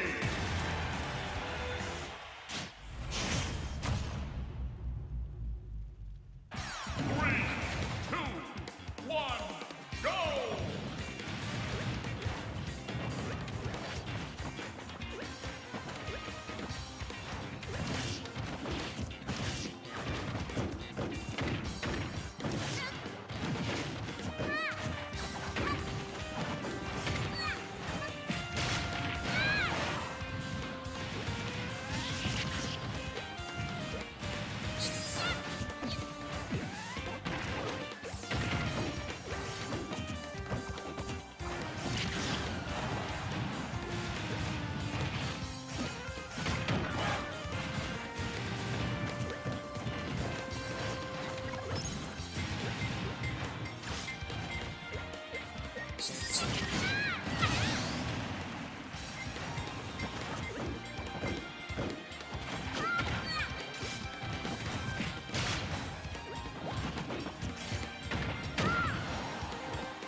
その痛みで私を思い出してください。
Sephiroth.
Stop battle!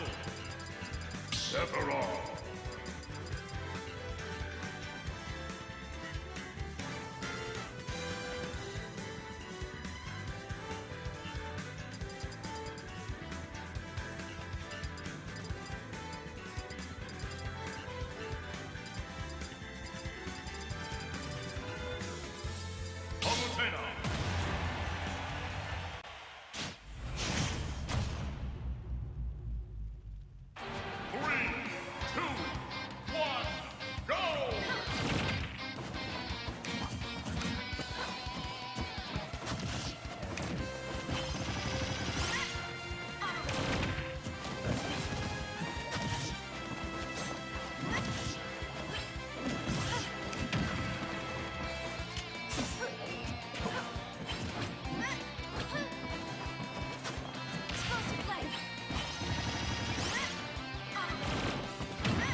win.